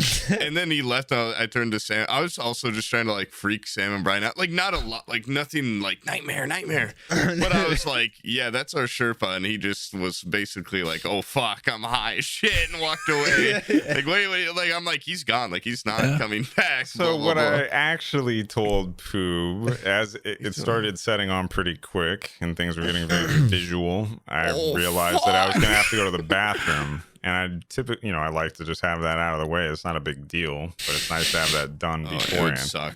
So I told him I was going to go to the bathroom, and I thought he heard me. And what I think I said was like, oh, shit, I better go to the bathroom now. But I think all that got across was me going, oh shit, and then I stand up and fucking walk into the woods, which is not exactly what you would want to hear, and I don't think that gave Sam or Bryan any sort of vote of confidence here. I am your rock. Honestly, every man for himself. For himself. Yeah. I came back. I'm the car.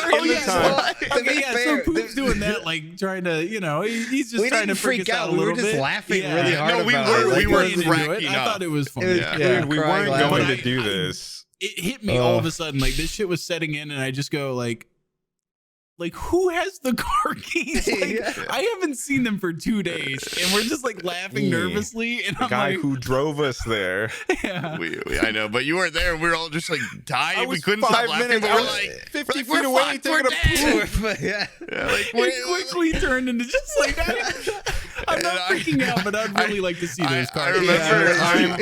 I really wanted that exact thing to Poop. I remember saying too, I was like, it'd be so fucking funny if Bizzle's like, I'm gonna get to quick shit, guys, and came back and we were all just dead. Like we had all somehow in those 5 minutes like got so insanely fucked up. First off, they killed each other. We weren't going to do this unless I brought it in case something like this happened. We're going to do it if we had to like actually be out there surviving. So it was nice to be able to go back to the little paradise spot and do this. Second, and I wasn't worried you guys were going to be killing each other, but what I didn't expect was it to happen so fast, because by the time I felt it, I had to go to the bathroom. And then by the time I came back, which was not long, maybe 5 minutes, Sam was out of his mind, but like in a way that I've seen before, where people go into this like very childlike state. And so I get back and Sam is laying like full body on the grass, and he's laughing hysterically, and he is reducing his personality and trying to distill what he is and what he does, and he's just kind of in between extreme bouts of laughter, saying, like, I'm either laughing or I'm breathing. Those are his like two options for what he can do. Yeah, it was like, when someone tickles you to the point where, I felt like, dude, like I need to get this laughing under control. I felt like the new Joker movie where he's on the subway or whatever and he's laughing and he can't stop. And you can tell it's like paining him. I was like, dude, I'm gonna die of suffocation if I don't stop fucking laughing. There's nobody I would be concerned for except for the fact that I know you've actually hurt yourself with a hernia from laughing. So there was like a moment where I was like, I don't know, maybe because my initial advice was like, dude, just laugh. Like, cut out. Yeah, he's starting to cut out a little bit, but leave him come back. Oh, yeah, he left. Hey, yeah, there you go. Back. Hey, awesome. I was just, I couldn't even fucking control my laughter at all. You couldn't. And I'm trying to like focus on like, I was like, oh dude, if I just like blank my mind out and just look at, spaghetti floor. Oh, the leaves look like I'm looking through a kaleidoscope. And then in the corner of my eye, I would fucking Poob would just catch my eye.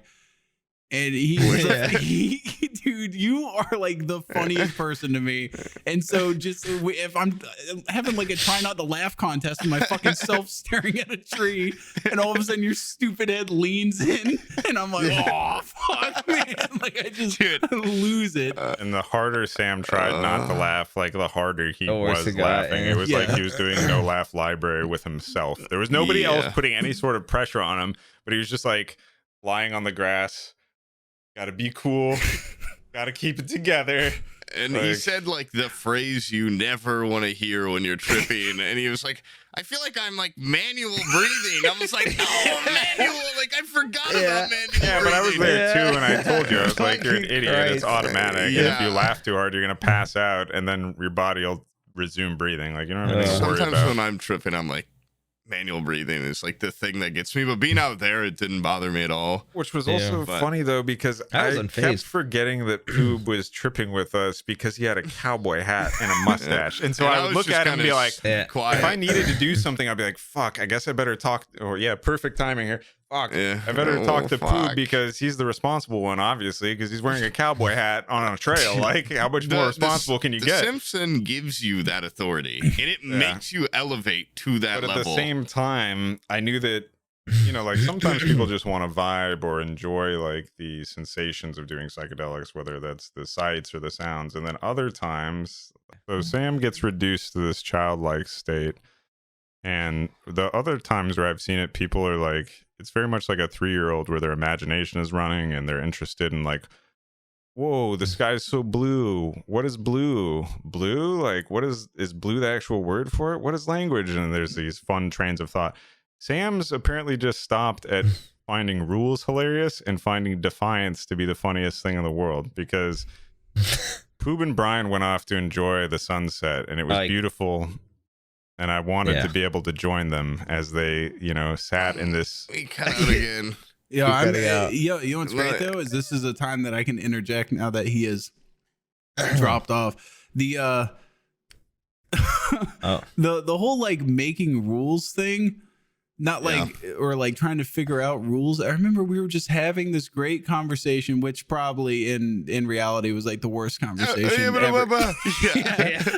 It was probably just you screaming, doing hand puppets. And shit. And I remember you just like get up and you're just like, I'm gonna go over here for a minute, and you just like walked away. And I'm like, that's such a, like, it just occurred to me while I was going through that. I was like, it's such a weird thing to just, like, at what point when you're outside are you not part of a conversation anymore? Oh, yeah, you were getting real fucking thinking about that shit. He's only like an extra 10 feet away. Like, he can still hear everything every member of the conversation is saying. It's not like there's no door he went through. Or anything. He just walked over there. He called him the Kramer. I came back. I was told this. I'll put up a picture of it. You know the one we're talking about. Mountain. Beautiful, like symmetrical mountain. It looked like a goddamn music like poster. Like it was water awesome. Bottle commercial. And I was over there just like hanging out, like goddamn, like this mountain's old, and like I was just doing. I wasn't even really thinking about it. I wasn't like tripping that hard. I was just like. Like this is nice, this is pretty. And then I walk back over and they're like, you're the Kramer, like we discussed it, you're Kramer. And I was like, what the fuck? And then you back get like relegated to the tent, and Bryan comes over with me and is like tripping balls, and I'm like, you know, just bringing someone into my little area. It was nice having Bryan over there, but I'm like, this is now very different than when I was just like, oh, these mountains are pretty. And I was like, I'm gonna go check on Sam. And Bryan's like, you can't go in there. You look like Woody from Toy Story. Like he will die. You can't show him that.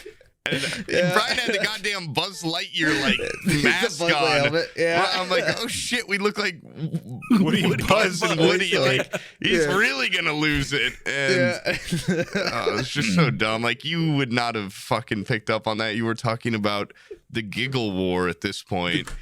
So I tried to get Sam to enjoy the serene landscape and majesty that is nature. It's supposed to be like in the documentary. They talk about like, these people are like when you're having this journey, you're like interconnected with everything. And I was just thinking I was going to suffocate from laughing so much that I was just like, maybe if I just say that the tent is a place for no giggles, like that's the no giggles zone. Them out. You're like, I'm gonna get them all out under the whatever the fuck that thing's called. Then I'll go in. In the vestibule, the little vestibule. I was like, I'll get some giggles out in the vestibule, and then we're going in. And I was just like halfway ass in, ass out of the tent, just laying on the thing, and I was still laughing so fucking hard.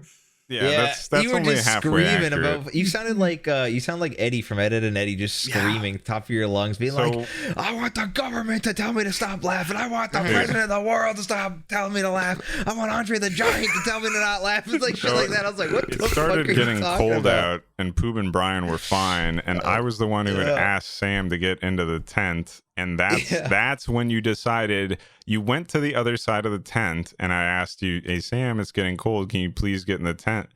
And you looked back at me. Yeah. And then he crawled halfway in, and he left his legs outside, and and the whole time he's just looking back at me like this, like, oh, I'm in the tent. Like, ooh, did you want all of me in the tent? It's gonna keep cutting out. It's just gonna be a nightmare. But Sam would not get all the way in the tent, so I went around to the other side of the tent and I laid down, and then that's when he exploded and was convinced that I was coming to steal his giggles and that the Giggle Kingdom would fight me on any front. You're kind of. We kept doing the. We did the like call the army joke because we were talking about something earlier in it, and like how the most extreme case you can do like out there is like call the fucking army. And then Sam was like call the army inside the tent, and Bizzle walked in as the army, and you were like, what are you doing here? And he's like, you called. And you were like, ah! And you freaked out. Yeah. He started screaming and squealing. Yeah. But the whole roster, it was something about executive orders. Yeah, the tent was like a country or something like that in my mind. Yeah. And I remember I was fighting in there, and I was like, oh, the army man's here, because Bizzle's the army man in my mind. And I was like, wait, if he's here, who am I? Am I the bad guy? Yeah, I was having like that fucking tent looked like a goddamn auditorium in my mind. It was huge on the inside. Yeah. And then like when you're sober, it's like the most claustrophobic tent of all time. You were willing to fight to the death. No, you were like, pick a side. Pick a side. And it wasn't like, it wasn't mild. You were yelling with full volume at me, and I'm 2 feet away from you. It's so loud. And you said I couldn't understand. I couldn't decipher what side you were on, because you said you were part of the non-giggle side, but you were laughing so hard and Bizzle just looking at you straight face. Yeah. Dude, I was reviewing the footage, and I am just like, you too, Bryan, just at the top of our lungs. Like we're screaming. It's outside voices only. And I'm like, there can't be an animal in this entire fucking valley with us being that loud. We were insanely loud. Yeah. I mean, it was good. We had a lot to get out. I gave myself a sore throat doing that shit. And when it started getting dark too, like change of scenery is a really big thing. Like when you're tripping, like you're going into a new environment feels super weird. And at this point, Sam is not only doing a Victorian accent, but he's going like a witch's cackle. He's doing like a witch's cackle so loud, and the light, he's like bouncing around the tent, and the light is swinging around. It's like and Bizzle and I were outside, and like at this point, I'm like getting to the point where I'm starting to feel it like decently. Like I never got anywhere near you.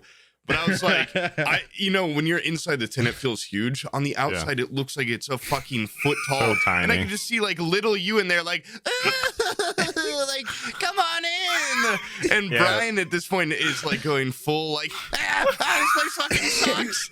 And I remember being like, holy fuck, like, do I stay out here and freeze to death? Or do I have to go in there? That was when we were both outside the tent, wasn't it?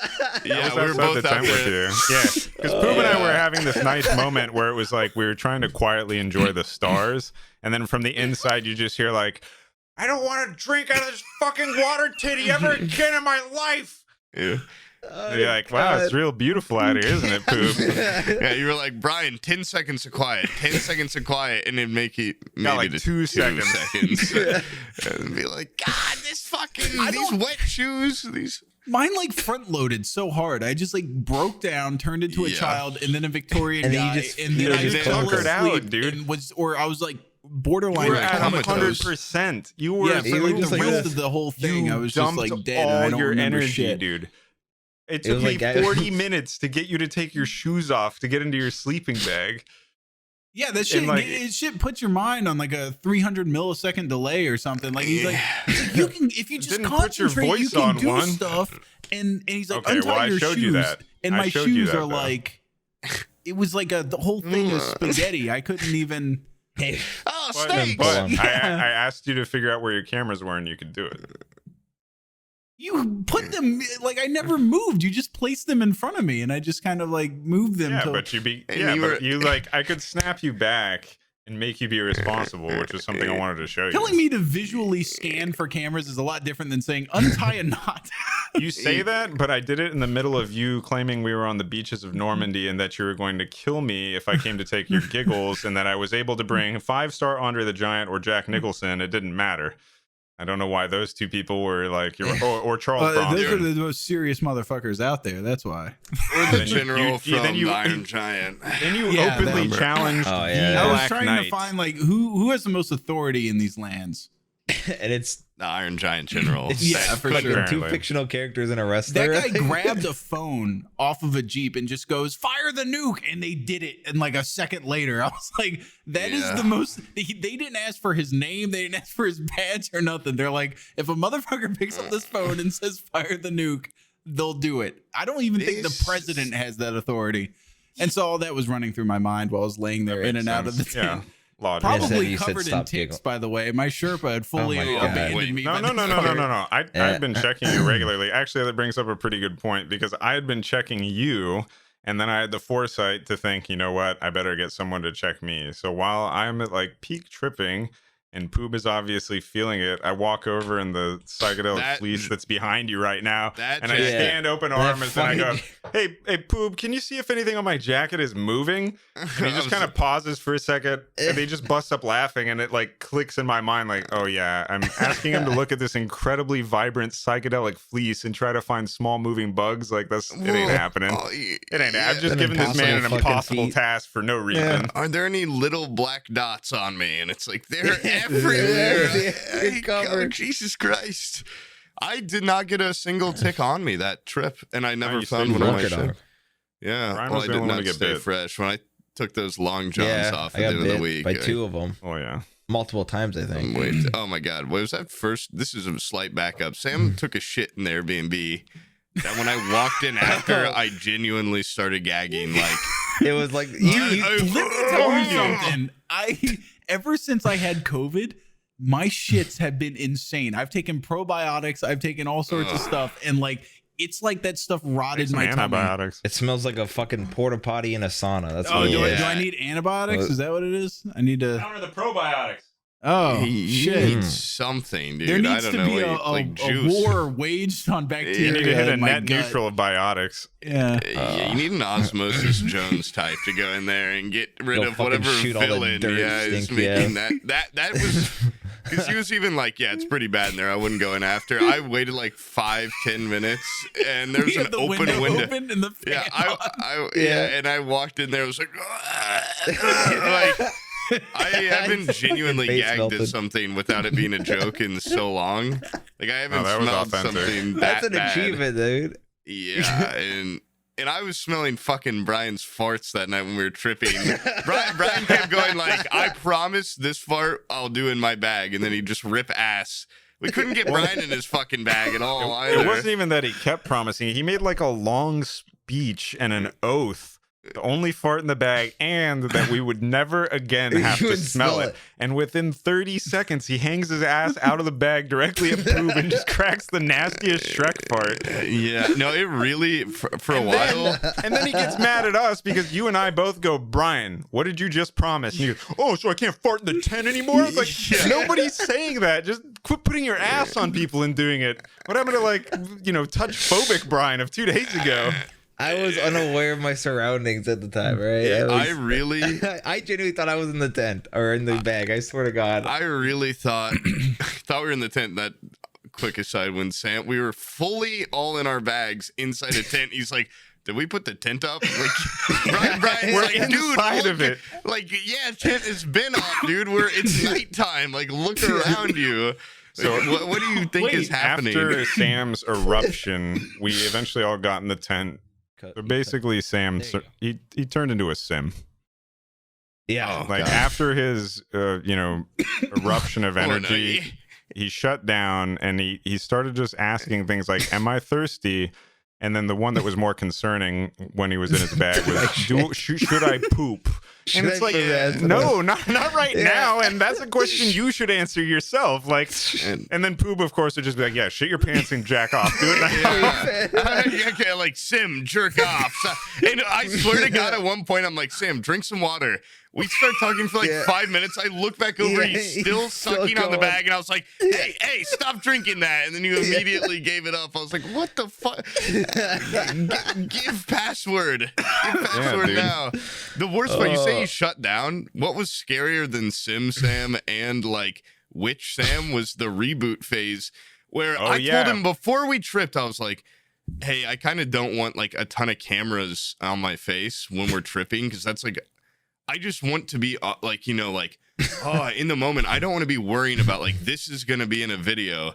And Bizzle on one side of me, he's got this little GoPro like nano spy camera. And then Sam pulls out this huge fucking VHS and he laid all the way in the corner with it up, and I could just see. I'd look over and be like, Jesus Christ, because Sam would always be staring right at me, not blinking, and I'd be like, is he okay? Like, is this fucking guy dead or something? And I remember I was like, Bryan, don't look to your left right now, like it will freak you out. And Bryan looked over, and was like, oh my god, like, he's like, is this guy fucking okay?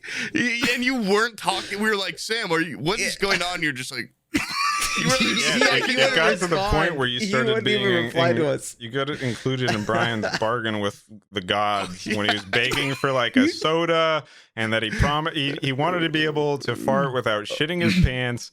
And he wanted Sam to blink, and then, you know, like those were basically like the things he could do, and then die a happy man. I think at one point involved too. I don't remember any of that. Ugh. Well, no fooling. You didn't know if you were supposed to shit your pants or not. Like, I don't think your brain was really fully functional. Was just shut off at that point. That's so good. Like when I'm tripping, I want to be in such a like cool, calm environment. I'm like, hey Sam, like this will be fun. I'm in a witch's hut in the woods. I'm swinging around, and the witch has got a fucking camera on me, and is completely silent, unblinking, and like unfaltering. I was like, what the fuck is going on? Now, on the plus note, adjacent to Sam, Bryan delivered a spectacular 45 minutes of just pure hatred for everything that we had done on the camping trip. What? It was really fucking funny. It was funny. I was like, this is like having a little fucking Larry David in here or something, because I could tell like at a point what he got dubbed, dude, his spirit animal. You were getting like a little annoyed, and I was like trying to balance it out or something, but I could not stop fucking laughing at Bryan. Thank God, because normally too, if someone's like, this is horrible, we're in the woods, we're gonna die, I'd be freaking out. But the way Bryan was delivering it was so funny. It would be annoying if it wasn't hilarious and on point. Like every single thing was just funny, from hating on the bag to the water shoes to buying $5 dust in a bag that you can't eat.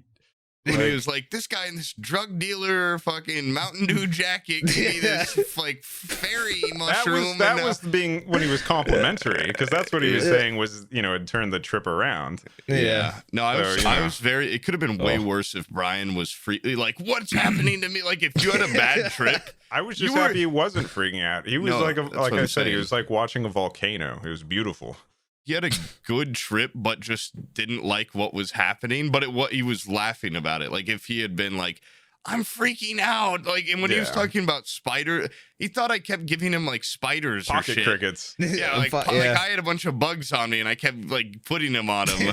What the fuck? We were listening to music. I felt like you dropped like leaves or bugs on my leg or some shit. Cosmo Pike came on, and then Bryan said he liked the song, I think, because he asked the name, and then Poob told him the name, and Bryan was like, well, I'd never hire that guy. And Poob and I were like, what, like, on what credentials? He's like, well, I don't like that spooky cricket music. He probably goes around putting crickets in pockets. Like, what the fuck is an interesting leap. And then he kept accusing Poob of putting crickets on him during the hiking trip, and then it escalated from there to being like spiders, and then it escalated from spiders to being the frame of the tent was a spider, and then a different song played too. That the ending is just someone going like.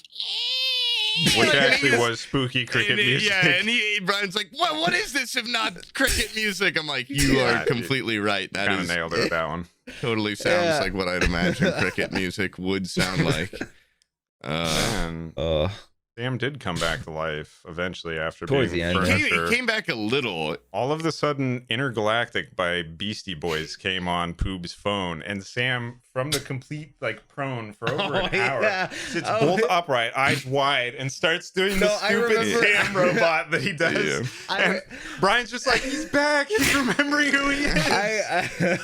I was laying next to him, and he just mumbled into my ear. He's like, I liked that song because I think Poob skipped it. I love that song. I love that song, and I was like, guys, Sam said he loved that song. Put it back. Intergalactic's fucking badass. It does rock, but when it started, I think Biz was like, "This is intense." I'm like, "Yeah, this is like a very." That's what I needed. I needed chilling out. Yeah, apparently. Yeah. Oh my god. And then even though when you got back, then you were like, "Where am I? What's going on?" Like you were speaking, and I was like, "Sam, do you want to go outside and pee?" You're like, "Why would you go with me to watch me poop?" I'm like, "That's not." And I was like, "Do you want to go pee?" You were like, "Where?" I'm like, "Outside."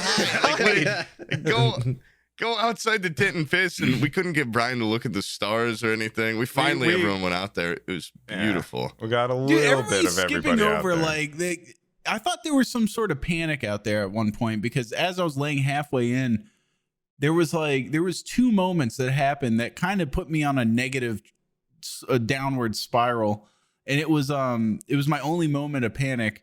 It was when like Bizzle kept coming up behind me going like, dude, you need to like get all the way in. This is like, we need to be kind of responsible. And I was like, okay, so it's like very serious now. It's serious army man.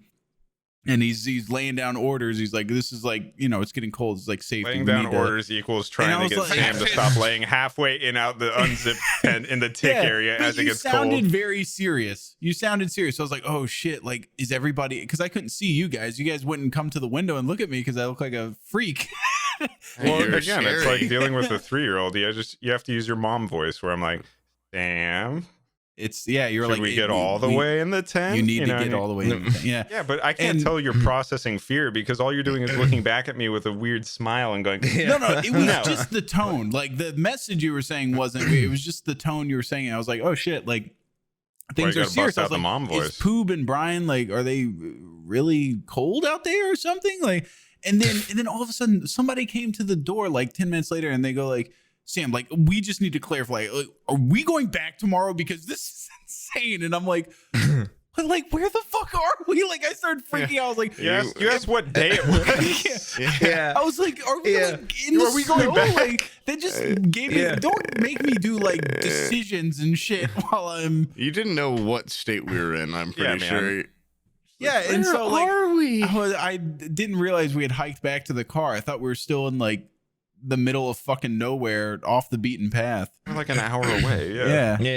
It would have. We could not have probably done that walk. When we did it the next day, I'm like, this would have been really hard to do, tripping on shrooms, because it was like, oh, worst case, we could make it back to the car, but like, no, we couldn't have. At night, I doubt we would have made it with all our shit.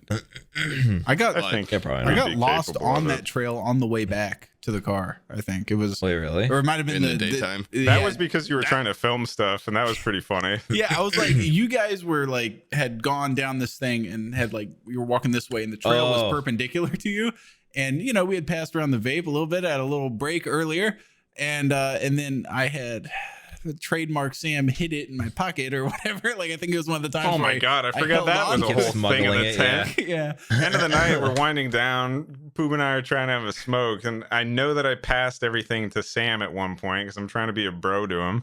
And Sam basically was working as our inventory system because he was too stupid to be able to do anything else, but we could count him to hold things in his pockets. So at one point I gave him the camera, and he's like, oh yeah, I'm the cameraman. And then 5 minutes later, I'm like, hey, can you hand me the camera back?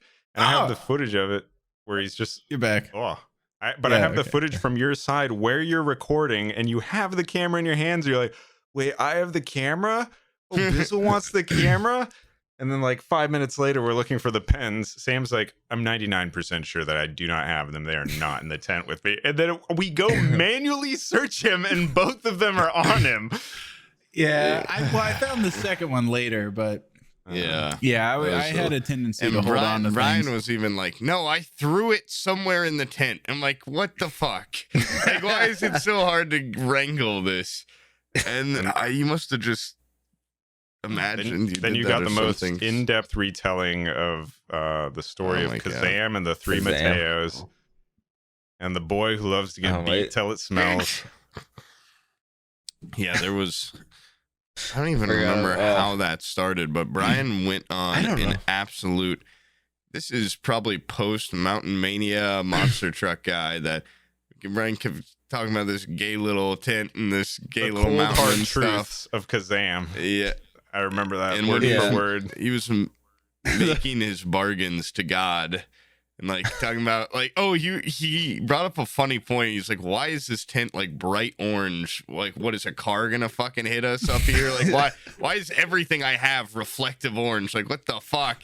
And he's like, I bet some guy in a monster truck, some gay monster truck will come and like please spray take me, monster tent. Truck man. Yeah, tag up the tent and then drive off with the top and take Bryan to go get a Coke. The big orange Idaho love tent. I was like envious. I'm like, these guys are on other fucking planets right now, and I'm here with their old selves just going insane. And I'm, I had a good just time hanging out with you watching really the stars.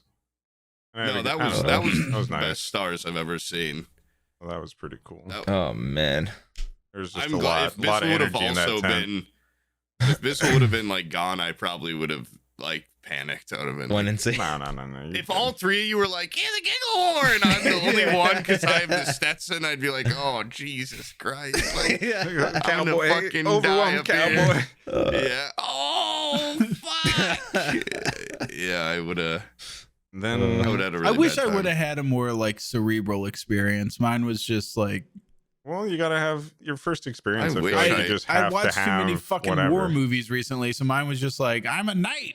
Now I'm on the beaches of Normandy, and now I'm a Victorian woman. Yeah, no, it's like we talked about though. If you have a plan, you could go into it and do like painting or listen to something. But like since we had no plan, it was unstructured. I think it was just better to feel what you were going to feel and experience what you want to experience. You guys put me in a fucking tent, which is basically has no features on the inside, so I was just lost. Nobody put you in the tent. You got in the tent of your own volition, and I helped you get in all the way as it got so funny outside. I had to lock myself away. Yeah, and there was the trees were proceeded to lay down in there and laugh for like 2 hours straight. Yeah, it didn't seem like you had a bad time.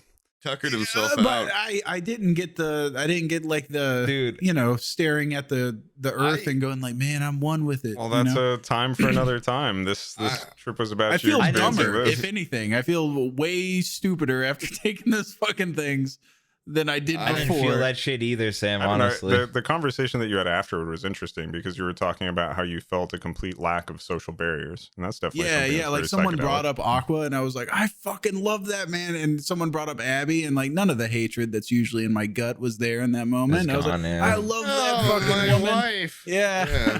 I guess she's cool. Woman.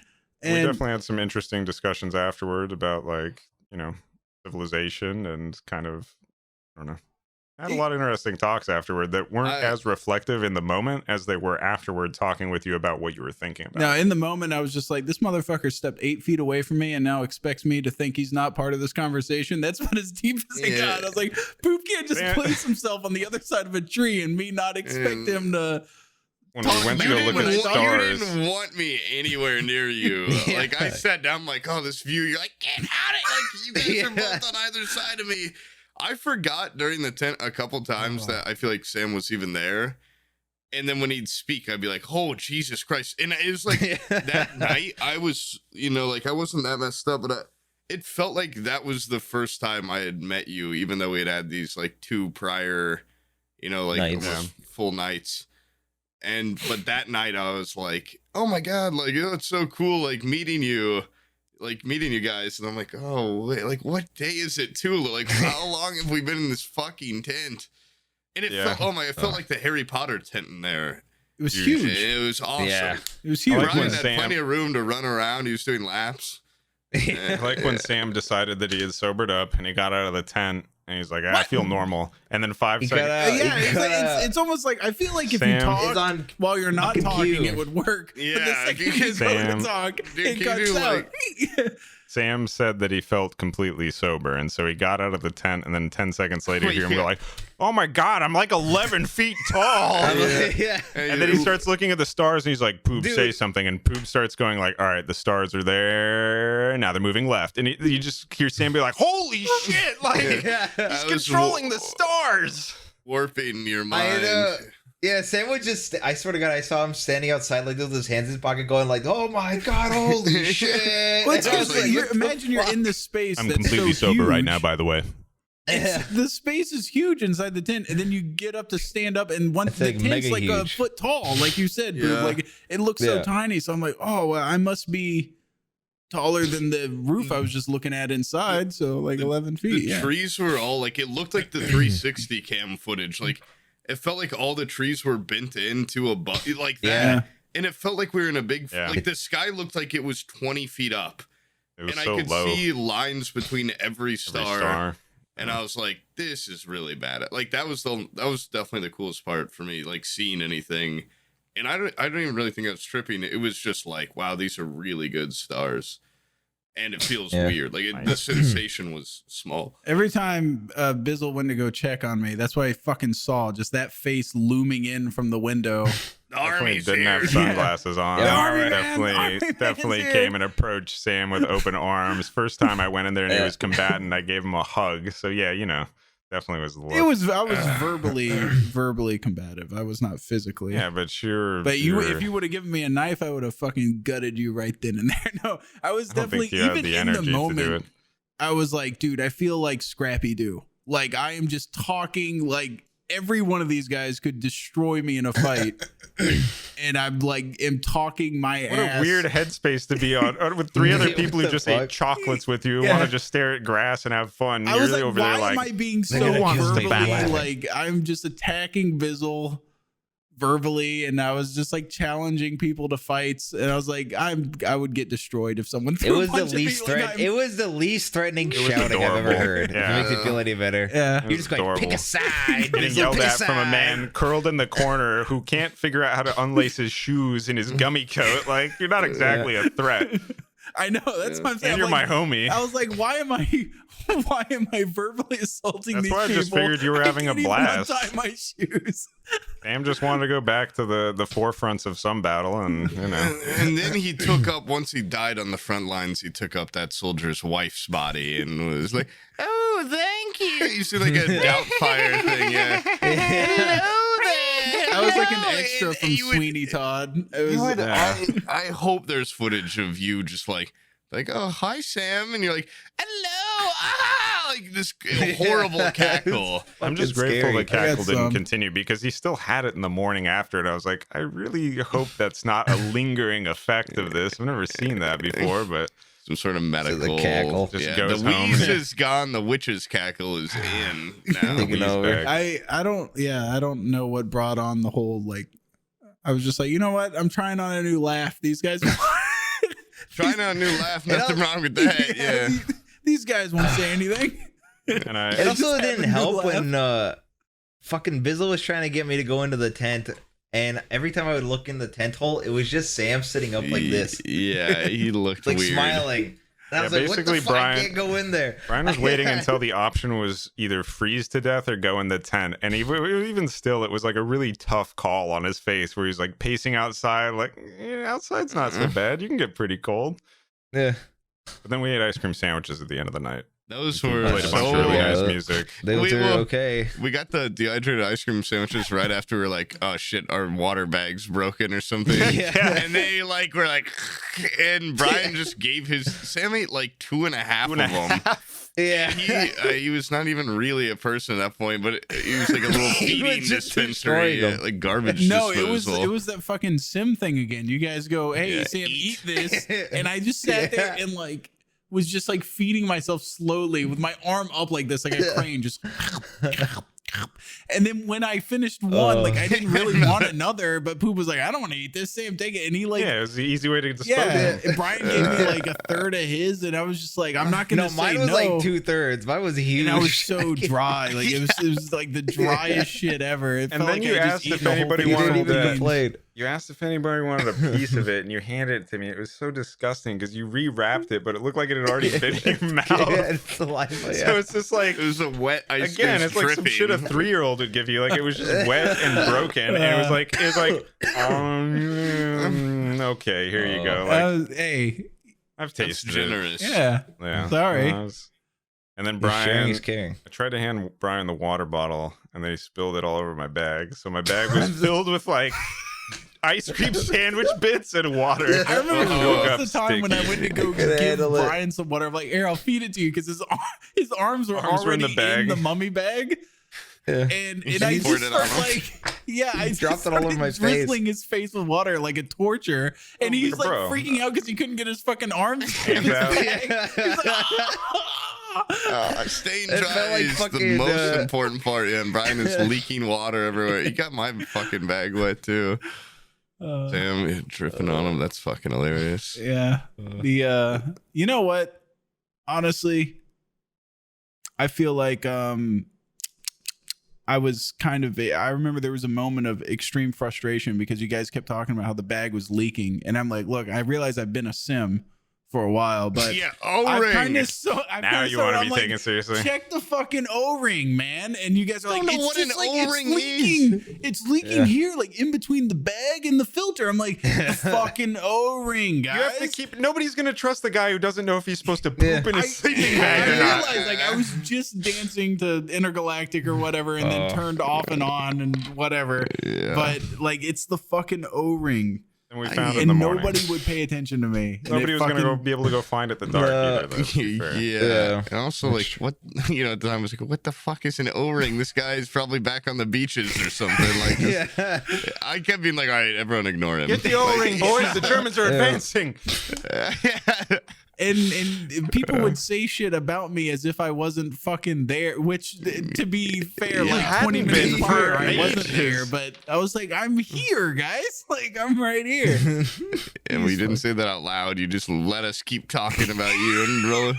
I was concentrating on blinking once every 6 minutes. I was like, oh, good. Yeah, manual blinking is just about as bad as manual breathing. He was like our personal little wax figure of fucking, what's his face? The Ice Baby. Oh, Vanilla Ice. Yeah, he was our little wax figure of Vanilla Ice in our bed. It was pretty good. Yeah. And I feel like everybody actually slept pretty well. Woke up pretty refreshed. Took forever to fall asleep. I slept for 2 hours, I think. Actually, no, I woke up the next morning and was like, oh! And you guys kept trying to give me oatmeal or something. I'm like, I can't. Yeah, I made you some food. Dude, I woke up and I felt like I could fight a bear. I was like, that was the best sleep I've ever had. And I was like super energetic the next day. Yeah, super refreshing. I never feel like that. I also, just a heavy sleeper. You throw in like a lack of, your body's in recovery. I could have slept for fucking 8 more hours in that tent. We got real hot. Yeah, that's true. No, it was and then what? We went the next day. We ate breakfast. We packed up. We went back. We ate it. Or no, we ate at that. There was a moment of in between the diner or whatever and the trail ending. There was a moment of panic when we got in the car and the fucking car wouldn't shift into drive, and I was like, it's a hybrid, and I had to push the brake down. Yeah, Brian knew. I didn't know. I think Poob was like it's a push to start, and so originally I started it and then put it in reverse and it let me go, and then I switched it and drive it, didn't do anything, so we had to like push the brake on and start it. And yeah, I've actually got a hybrid, so I was like, make sure that foot's on that brake, boy. Then he did it and it worked. Worked like a charm. Kind of saved the day. It's the Stetson, so charmed. Stetson, I'm sure. Brainiac moment. Then we went, we ate, got stared at by the locals for Sam's lack of Carhartts, I'm pretty sure. Yeah. Your cat suit. No, they were into that. That was later. They were feeling that. The cat suit was later. Yeah. I was still in the Long Johns. They loved me. Every time you guys would go out first, they'd bring me to the side. That's a fine stem cell you got on your head there, son. Yeah, they go, what are you showing these yuppies around the mountain? Yep. You just shake your mustache. Yeah. I'd pull out my periscope, put that up, pull out my horn, look through that too, put that down. The horn clips turn out. What? Sam question. What? The horn clips turn out. Yeah, I'm kind of pissed I didn't get a single horn clip and I had to carry this. They're all terrible. Goddamn horn around. I'm sorry. Like we were supposed to do like a viewing party of the video. While I was shitting. Yeah, it's not out yet, right? No, yeah, but I worked my ass off editing it, right? Well, Trying to get watch it early tonight so we could watch it to refresh our memories and get the bond back, you know? And because I feel like we've drifted. The bond's so not far permanent? apart. No, it's not. Oh, fuck. You guys are strangers to me. What about the blood pact and the semen pact and all the other pacts? I already were made forgot out of about bodily that shit. fluids? Jesus. Yeah. Everyone was commenting too, like, I can't wait for the IRL podcast and stuff. And people keep saying that in my stream. And I'm like, okay. 2023, maybe. I started that story at the very beginning of this and we quickly got off track. We had decided when we got home from this hike, we were so tuckered out. If we have an IRL podcast that we just have it for the sake of us being in the same room and it sucks, that's like the worst fucking thing in the world. That would be, you know. Well, I was just like. Well, now it's appropriately timed because we're at the end of the trip chronologically, so it makes sense to talk about that. Yeah. We should have at least done because you did the pre, like, what do you think's going to happen? You know, blah, blah. We should have done post. Like.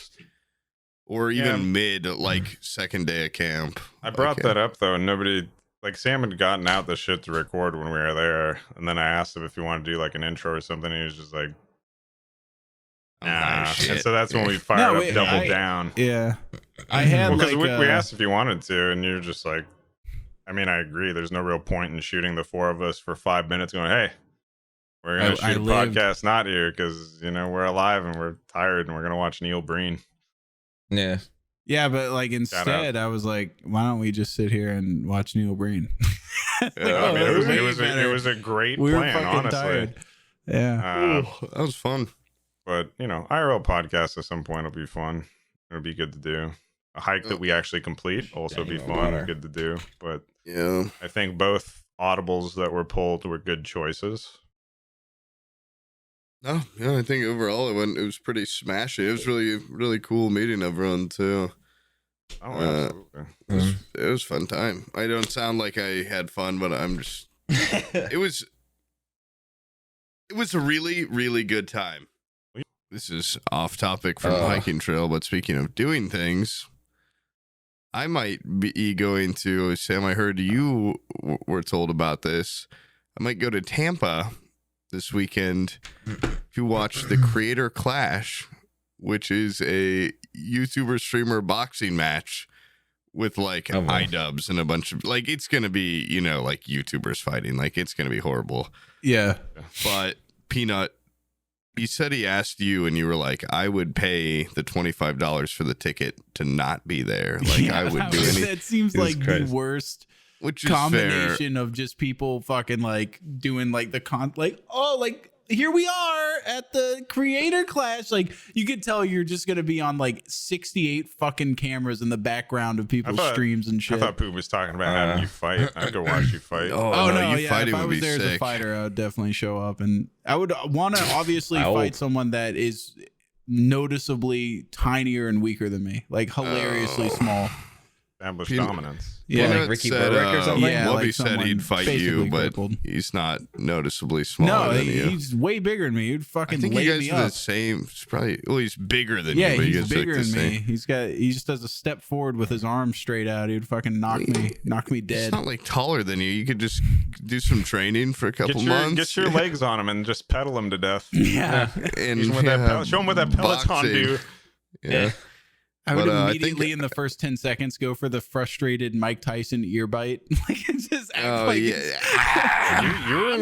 in good shape for this hike. Just chew it off. It's like you were in good shape for the hike. It really ruined a lot of the fat jokes and things that I had planned. I'll plump up for the next one. I remember you gotta be less self-deprecating. Like you look good. Oh, thank you. But let's just talk about how hot Sam is. No, I don't. I'm done with that. But I think I'm gonna go. We can make his head because I missed Omid and Devin last weekend in DC. Just no one can watch my dog, and then they're going to this, and I'm like, I can't miss this twice in a row to like meet Omid again officially. Because is he going? Yeah. The first time you never met him yet? Yeah, well, the first time you remember, he told the story. Yeah, it was just satisfactory. Like he just casually was just like, "Hey, watch this." Yeah, like you said, I'm just I just like to vibe out. So he showed up, and I'm like, "You want to smoke and watch Sunny?" Like that's what I'm already doing. I didn't really make it a thing, I should have made it more of a thing. So maybe this time, go there, watch a YouTuber fight, and then rent there's an Airbnb that's really cheap. That's like a pool. So sound like you really want to go there. I want to go to the Airbnb more. YouTuber fight. Yeah. The YouTuber fight, it's like $25. Yeah, and I'm like, I don't know. Our really good friend Charlie's one of the commentators. Nice. Maybe I'll scout some Forehead Fables guests while I'm there. Maybe if you can work up a Forehead Fables fucking business card before this weekend, I'll walk around and be like, here you go. Yeah. I thought it'd be cool to have a business card that just said purveyor of oddities with no number or name and give that out. Perfect. And then, like, I don't know, maybe if you shine a black light on it, that's got my name or something. But got like some kind of semen stain. A riddle. Yeah. It has a picture of a sphinx. Dude, business cards we now know is actually kind of funny. We should get business. That'd be the most we should get, retarded thing. We should get business cards. Like ridiculous, opulent business somehow cards. they're big. Yeah. Huge, like that guy that's like my business card, like that. He has like an ad. It's like a minute long. It's the size of like a publisher's clearinghouse check. It's huge. You carry him in a backpack. Foil the guy's line. like it's $5 a card or some shit. Yeah. Hey, you know what? They'll never forget that card. They won't. Yeah. Just get a life-size cutout of yourself. That should be economical. No contact info. I wonder how much Voodoo Ranger would let me like skip doing sponsored stream. Like how many months I could get off if I just wore like a Voodoo Ranger jacket and like tried to storm the stage or something. Just get like right and body block the camera from seeing the fight. Oh yeah. And Forehead Fables. With your back to the camera, just arms way. Drink Voodoo Ranger while you listen to Forehead Fables. Yeah. And then go to my stream and YouTube. And also, I actually have a future, couple more things here. Yeah. Look for D&D stuff, possibly. I don't know. Just pay attention. Yeah, just like keep your eyes and ears peeled. Okay. Thanks, guys. I have no idea what it's going to be like, though. I feel like there's like guess how much it is for a front row seat at $400. $26. Sam? $100. $2,000. Really? Jesus. Why would you not just pay half that price and go to a real fight? Because these guys are really bad at boxing and the rounds are shorter. Okay, there is something to be like the two best things to fight are either the most amateur or the most professional, because everything in the middle is going to be so close together that it's almost not exciting. But complete amateur fighting is just like rolling dice, because if somebody hits somebody hard enough, then it's going to be exciting. And then I think professional is almost the same type of deal where one person slips up and you get something dramatic. But looking at the lineup too, I'm so out of touch with who are like big YouTubers or streamers and stuff. Yeah. Like I recognize maybe 2 or 3 people out of like the fucking 15 fighting and commentating. I would think that the people fighting would mostly be people trying to get like a second chance. If anything, I would think like. Well, it's like they've lost relevancy, so it's like to revive their huge. Well, that's because that's what I remember from like celebrity boxing and shit. Hot. Oh yeah, it's like people that are over the hill of their career. Already done, yeah, and then they're going in to try to drum up something. I don't know if that's the case. Maybe that's what iDubbbz is doing, being a mainliner. But like Epic Mealtime Harley's gonna be there. He's one of the heavyweights. Oh, he hasn't even started to peak yet. Yeah, that guy's good. What's his name? Michael Reeves is gonna be there. I think those are the only ones I recognized. He's the little like that guy. Gadget. Yeah, okay. That guy makes great videos. Yeah. Yeah, he does. He's like modern day Inspector Gadget. Yep. Devin told me. So I've never really seen his stuff, but I recognize him. Yeah. And then I think the like number 5 Burger King that guy's one of the commentators. Oh yeah, that sucks. I want to see him. Does he talk like that as he has to talk like that? I'd have to assume that is why he's there. To talk like that. They should make them fight to number see who's 15. commentator. Oh, that would be cool. Critical versus that guy fight, yeah. And then is Critical a commentator? Is that that's why I said our really good friend Charlie. Yeah, okay. I mean we're all on a first name. Oh yeah, you were like Charlie. I was like, who the fuck is Charlie? I was racking my brain about that. Our good friend called guest. Chaz. Yeah. I'll go up to him and go, hey, Charlie, hey, buddy. Hey, how you doing, bud? It's me, your friend. He'd be like, who the fuck are you? Yeah. What the fuck? Yeah, that's pretty good. That was actually pretty accurate. This guy sucks. Get him out of here. He's banned. Oh. Did you win that game or lose that game? I won. Oh yeah. I could bring that up. Rub that in your face. Yeah. There's Remember no when way I fucking destroyed you on that game you forgot about? I bought a Nosebleed game or something. It was a game made for the pod. It was just like guess how much. It's like Price is Right. Yeah, we didn't make it up. But No, Price is Right. Yeah, but the things were made up for it, and I beat him. Close. So I got bragging rights. The rewards were really dumb. Yeah, they were bragging like rights or something right there. It's like if I win, I get to say I beat you. If you win, you get to say you beat a guy no one else knows about. But like it's now pretty you can throw even. it back in his face. Yeah, now look at me. Should be the only respectable thing to do, especially if you show up looking like that. I might wear the Stetson. We'll see. What about the fur? Yeah, the fur would be. It's in fucking Tampa. It's gonna be like 90 degrees or something. And who could be cooler than the man who wears fur in 90 dude, degrees? if you go to a boxing match wearing fur, that's well, fitting. see, the thing is though, this is That's like set an as a outfit. symbol, This is an outfit for a $2,000 seat. I'm looking at the $25 seats that are. Go sit in like, one of the front rows. Yeah, They're Go gonna walk to move the you away. front, dude. Nobody's gonna stop the man in a Stimson and a fur They're coat. gonna be like, sir, like, can we see Just your look ticket? like you I'll be belong. Like, do you You know what see I mean? the jacket? Like, there's no way I'm in the Honestly, you nosebleed. should walk up front without it on, and then when they confront you, slip it over your shoulders and watch them walk away. Yeah. You can look, but you can't touch. Okay, you touch it, you buy it. Say stuff like that. I am very curious. Like, I want to go just to see how it is run and what it's like being in a YouTuber boxing arena and stuff. Take notes so that we can make one later. This is all a tax write-off. It's a big, I'm investigating for stories for the podcast. Absolutely. Awesome, yeah. Okay. Because I kind of don't have any lately. So besides the hiking trip. Yeah, So I need to And it get sucks out that there. that whole thing was basically like recorded in video format, so there's really no need to. Can't really talk about it. Yeah, I can't You even say talk that, about but I haven't seen it, so it's almost good that we haven't watched it because I have no idea if I'm just doubling down on the things that are double happening. down.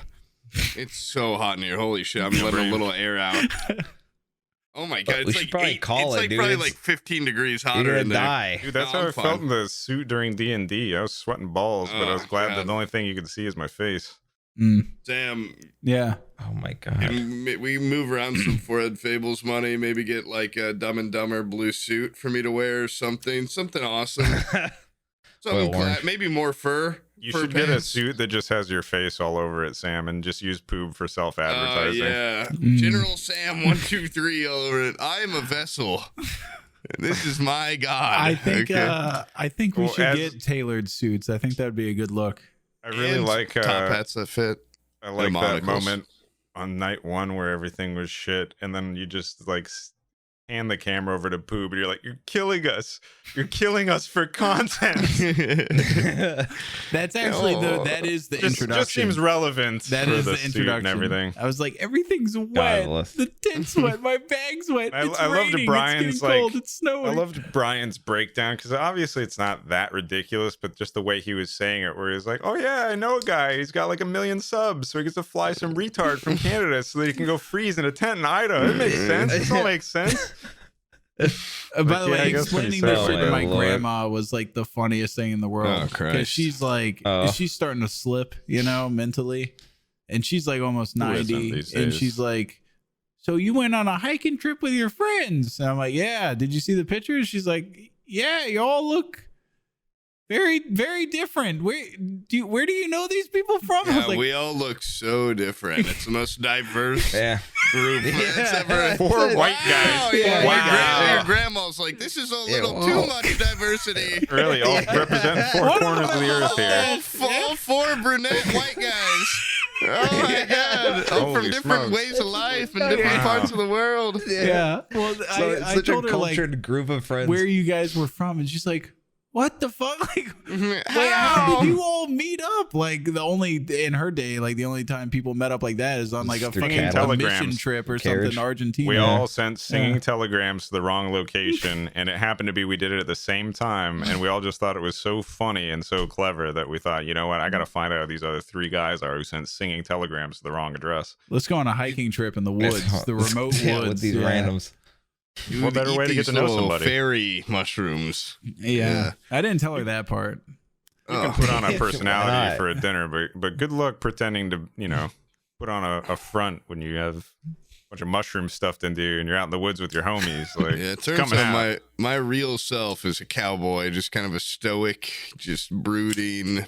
Apparently you're Woody, even though even at the peak of everything, I couldn't understand how Woody never had a mustache ever, not even once. I never then I was dying because I kept imagining like Toy Story would be so sick if you just went back and gave Woody like a big Poob mustache. That would be sweet. I never thought of it like that. He'd be way cooler. What if like my personality during that little trip was it's your true self? That is, everything else that's Victorian different. Spirit. Yeah. What if I'm just a loud Victorian man with a crone's cackle? You were just slipping, and then everything else that I have is just my environment's, the personality I've developed for that. Well, all you can do is breathe and make people laugh. I don't know. Yeah, like you just gave me a Godiva chocolate. This is gonna fucking. So that's actually the craziest part. Is those were just store bought. There was absolutely nothing in there. That was just the power of regular chocolates. You should get your money back because there's definitely some dirt and coffee grounds in the middle of the fucking thing. Well, it'd be so fucking embarrassing. Like, hey Sam, get up! You're not tripping. Oh, Sam, you're actually really embarrassed yourself. Get up, and then you find out they were laced. You should with delayed reaction. That's where I thought you were going. It's like then you find out you did poop the bag. Yeah. Sam, you're crazy. We all hate you. I kept that knife on my hip that whole time too, just in case you fucking definitely lost the knife at some point. I was like, yo, Poob, belt knife. Yeah, I was like, here, put this on your belt. It would look good on your belt. And then he like he put it on there and it stayed on the whole trip. I was like, it looked good. I was like, I don't want my knife for some stuff. Nope. My knife was taken day one. You have to use your words. You could just at any point go, hey, can I have my knife back? Well, what if I was just like, hey, dude, can I try on your Stetson? And then I just never gave it back. You weren't. See, here's the thing. You were like, see what this looks like on your belt. You're like, put this on your belt. And then that was it. Like, okay, I put it on my belt. You weren't like waiting for me to return it or anything. I guess that's true. But I don't know when the a lot of responsibility, because I remember as soon as Poob let me borrow it, I immediately felt like I had to be the guy, have to make sure everything's good to go, because now I'm guy with the Stetson. And I think I passed it to Brian. The guy wearing the orange shorts cannot have the knife. There's no way. You did have the hat though at one point, and then all of a sudden it was like your manners and everything returned. Oh, really? There's something. There's some magic in that hat. Curse in that hat. Yeah, it's got properties. I didn't realize that was so rude. I never thought of myself as which is really bad because you weren't. Well, first off, you are a rude person outside of Shrooms. You weren't rude then or anything. You were worse to the store clerks than you were to me. Yeah, what do you mean? That's why I thought I didn't think I was rude to like store people or waiters and stuff. And then because that's like one of the things that pisses me off. You're really direct, and for some people they find it abrasive, like Jerry Garcia. Other people don't mind it at all. No. I prefer directness, and I hate doing the song and dance of like, hi, hello, sir. This fucker works at a store. I'm trying to find stuff in the store. Tell me where it is. It's a culture shock for a Midwesterner. Okay, I've never spoken to someone I didn't know like that in my life. So I was like, yeah, you would. Sam's the kind of guy to like snap at somebody. Yeah, he would do his trail of destruction. I'd be following and be like, hey, thank you so much. Sorry about that. Like, have a great day. Like, oh my gosh, the special boy. That one lady didn't like it when I snapped my fingers. I said, "Come here." Yeah. They're like a dog. Treating people like dogs. Yeah. Girl, come here. She's like, I'm 30 years old. I've got kids as old as you. I do have. Okay. I had a child when I was 1. Okay, who the hell are you? Dude, that'll make you grow up pretty fast, I think.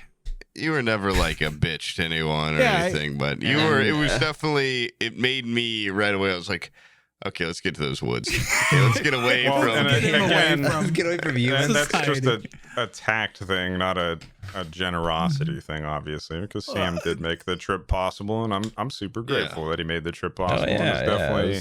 Well, I'm glad I knew it would be memorable, but I did not expect it to be as memorable as it was, in the sense that this was a good bonding experience, and I actually enjoyed the fact that the first night was so much harsher than the second. I think in terms of just a rounded experience, it went pretty well. So it is also weird that what he said, nice, decent, even out. Yeah. We have this podcast and everything.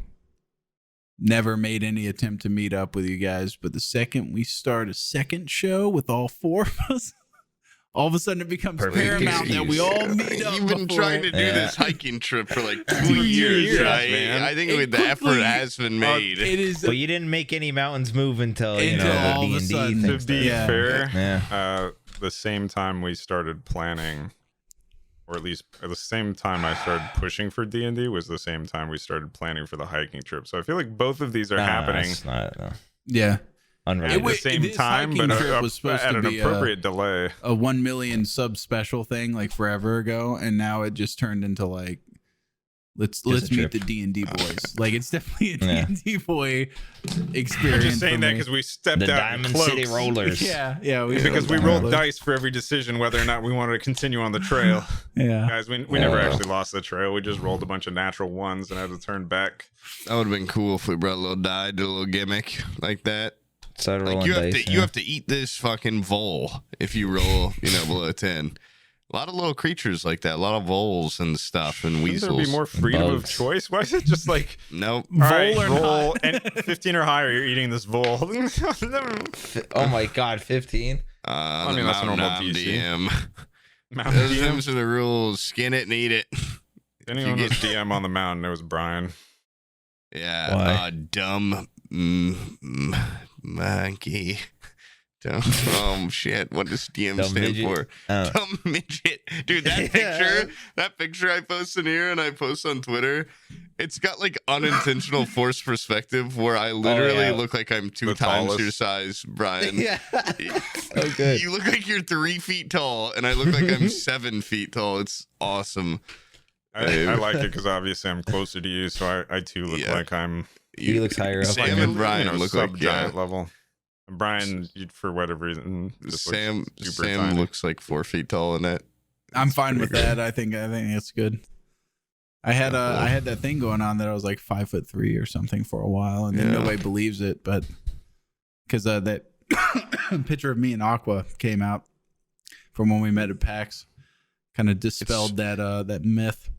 The only way people are gonna Aqua couldn't lie to you, or he couldn't lie and say he was 5'6" or something. Nah. I was gonna say, the only way people will know how tall we are from it is like scale of like who's the tallest, how tall are they, and it's like in nature it's hard to tell the scale of the shit. Like we just say Bizzle's like 6'9", that puts us all pretty good standing. Pretty up That's there. Fair. Yeah. That's not too much of a lie.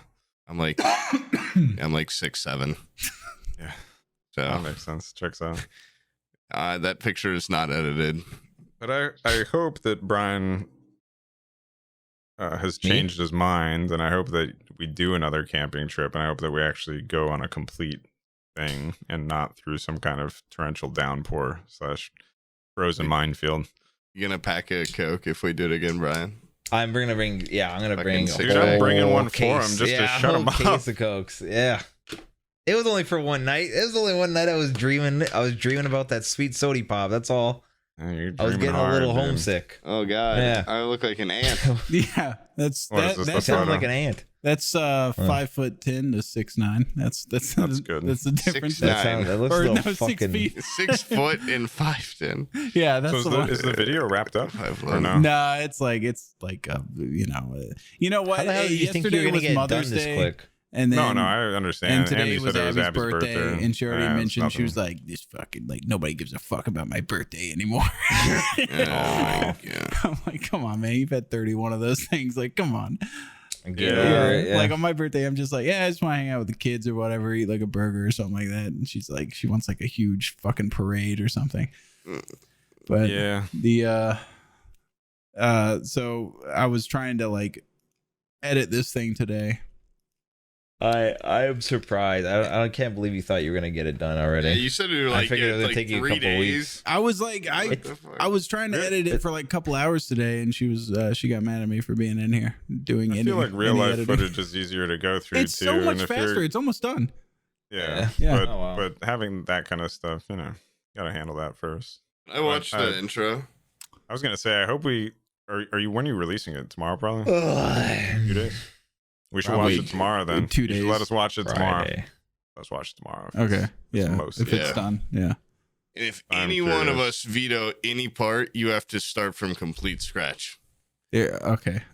I don't think there's a single part that makes anybody look bad. No, it's all I would love to. I want a couple of parts for you to look bad, where you're giggling and rolling around. None of that was recorded. Nobody whipped out a camera that early, and then I got some, but it was later. Yeah. When I went like comatose or whatever, I was. That's when the cameras came out.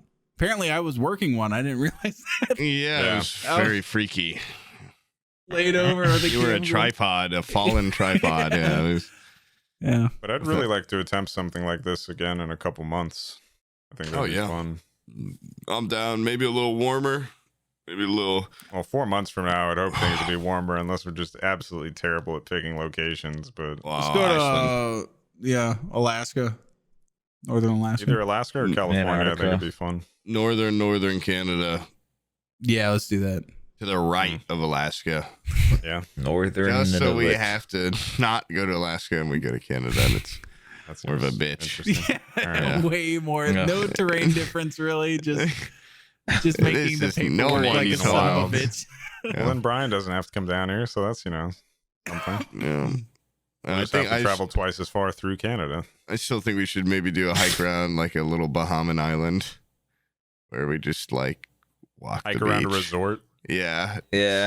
Like just constantly drinking pina coladas the entire video and relaxing. We've got like sun hats and our bags are just like little tiny like tote bags and string bags and shit. Yeah. If it was warmer, would it be possible to record out at like the campsite? What?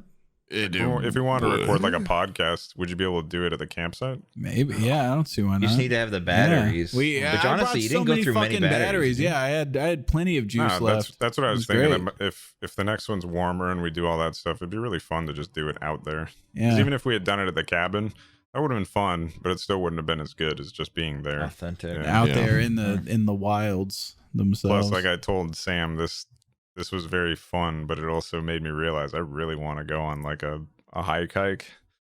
What, more than 4 miles?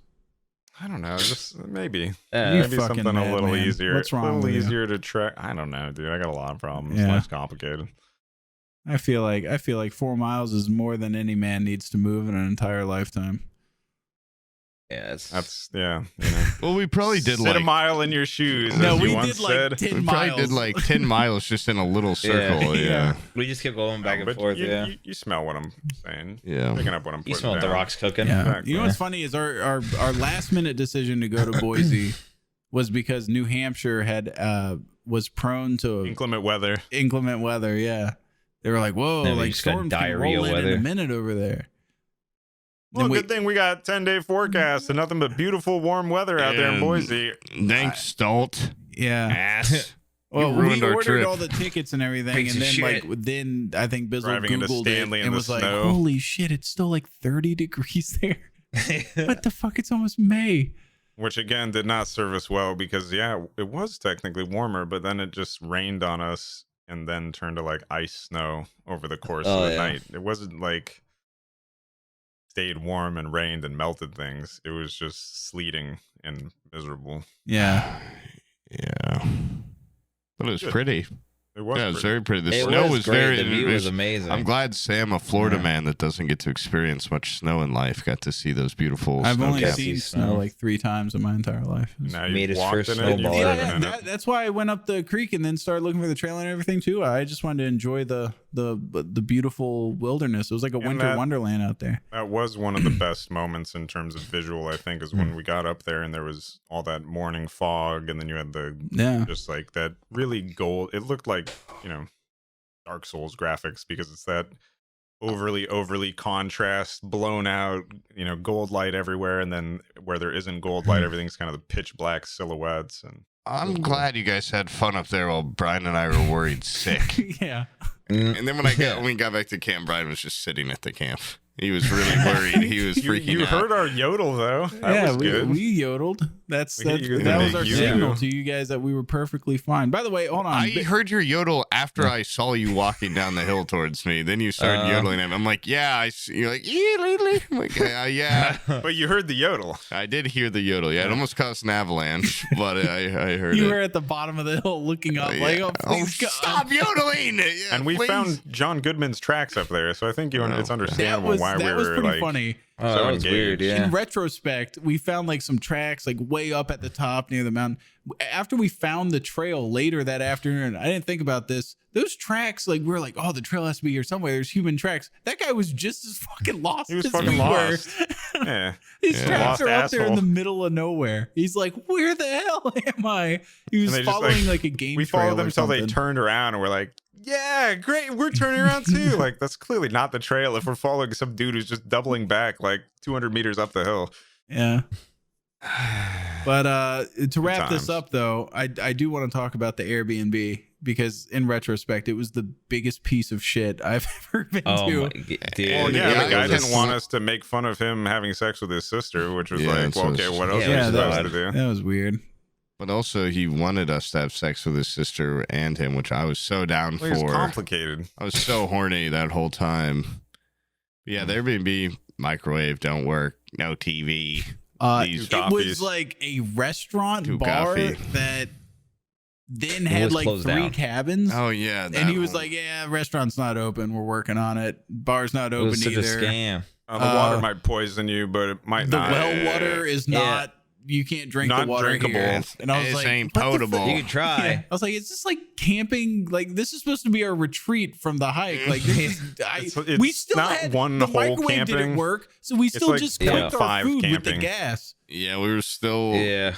And we were still drinking our water out of a fucking filter bag. Like, well, that was because we were idiots. We went and picked up the gallon of water, and then we left it in the front seat. And Bryan and I are morons, and we went and checked. I checked the back seat. Sam, too. And we were like, well, no, Sam's the biggest moron, because I said not check. In there. Said check passenger seat. I checked it. You stuffed a gallon of water under the front seat. A gallon of water can't fit under a fucking. We're squeezing like droplets of water. I wake up at like 4 a.m. because I'm mummy dry.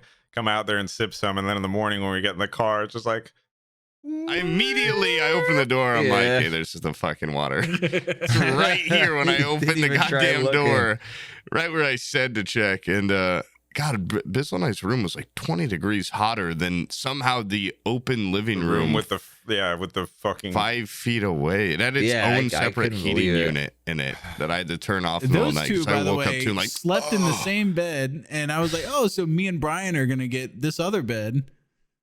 And I go to lay down, and my little buddy never joined. He slept on the couch. Can you believe that? Let me have my private I feel like such a bond was made between Bizzle and Poob, and it's like I'm bondless. I'm a good couch was so comfy. My bedmate didn't want to fucking be in there with me.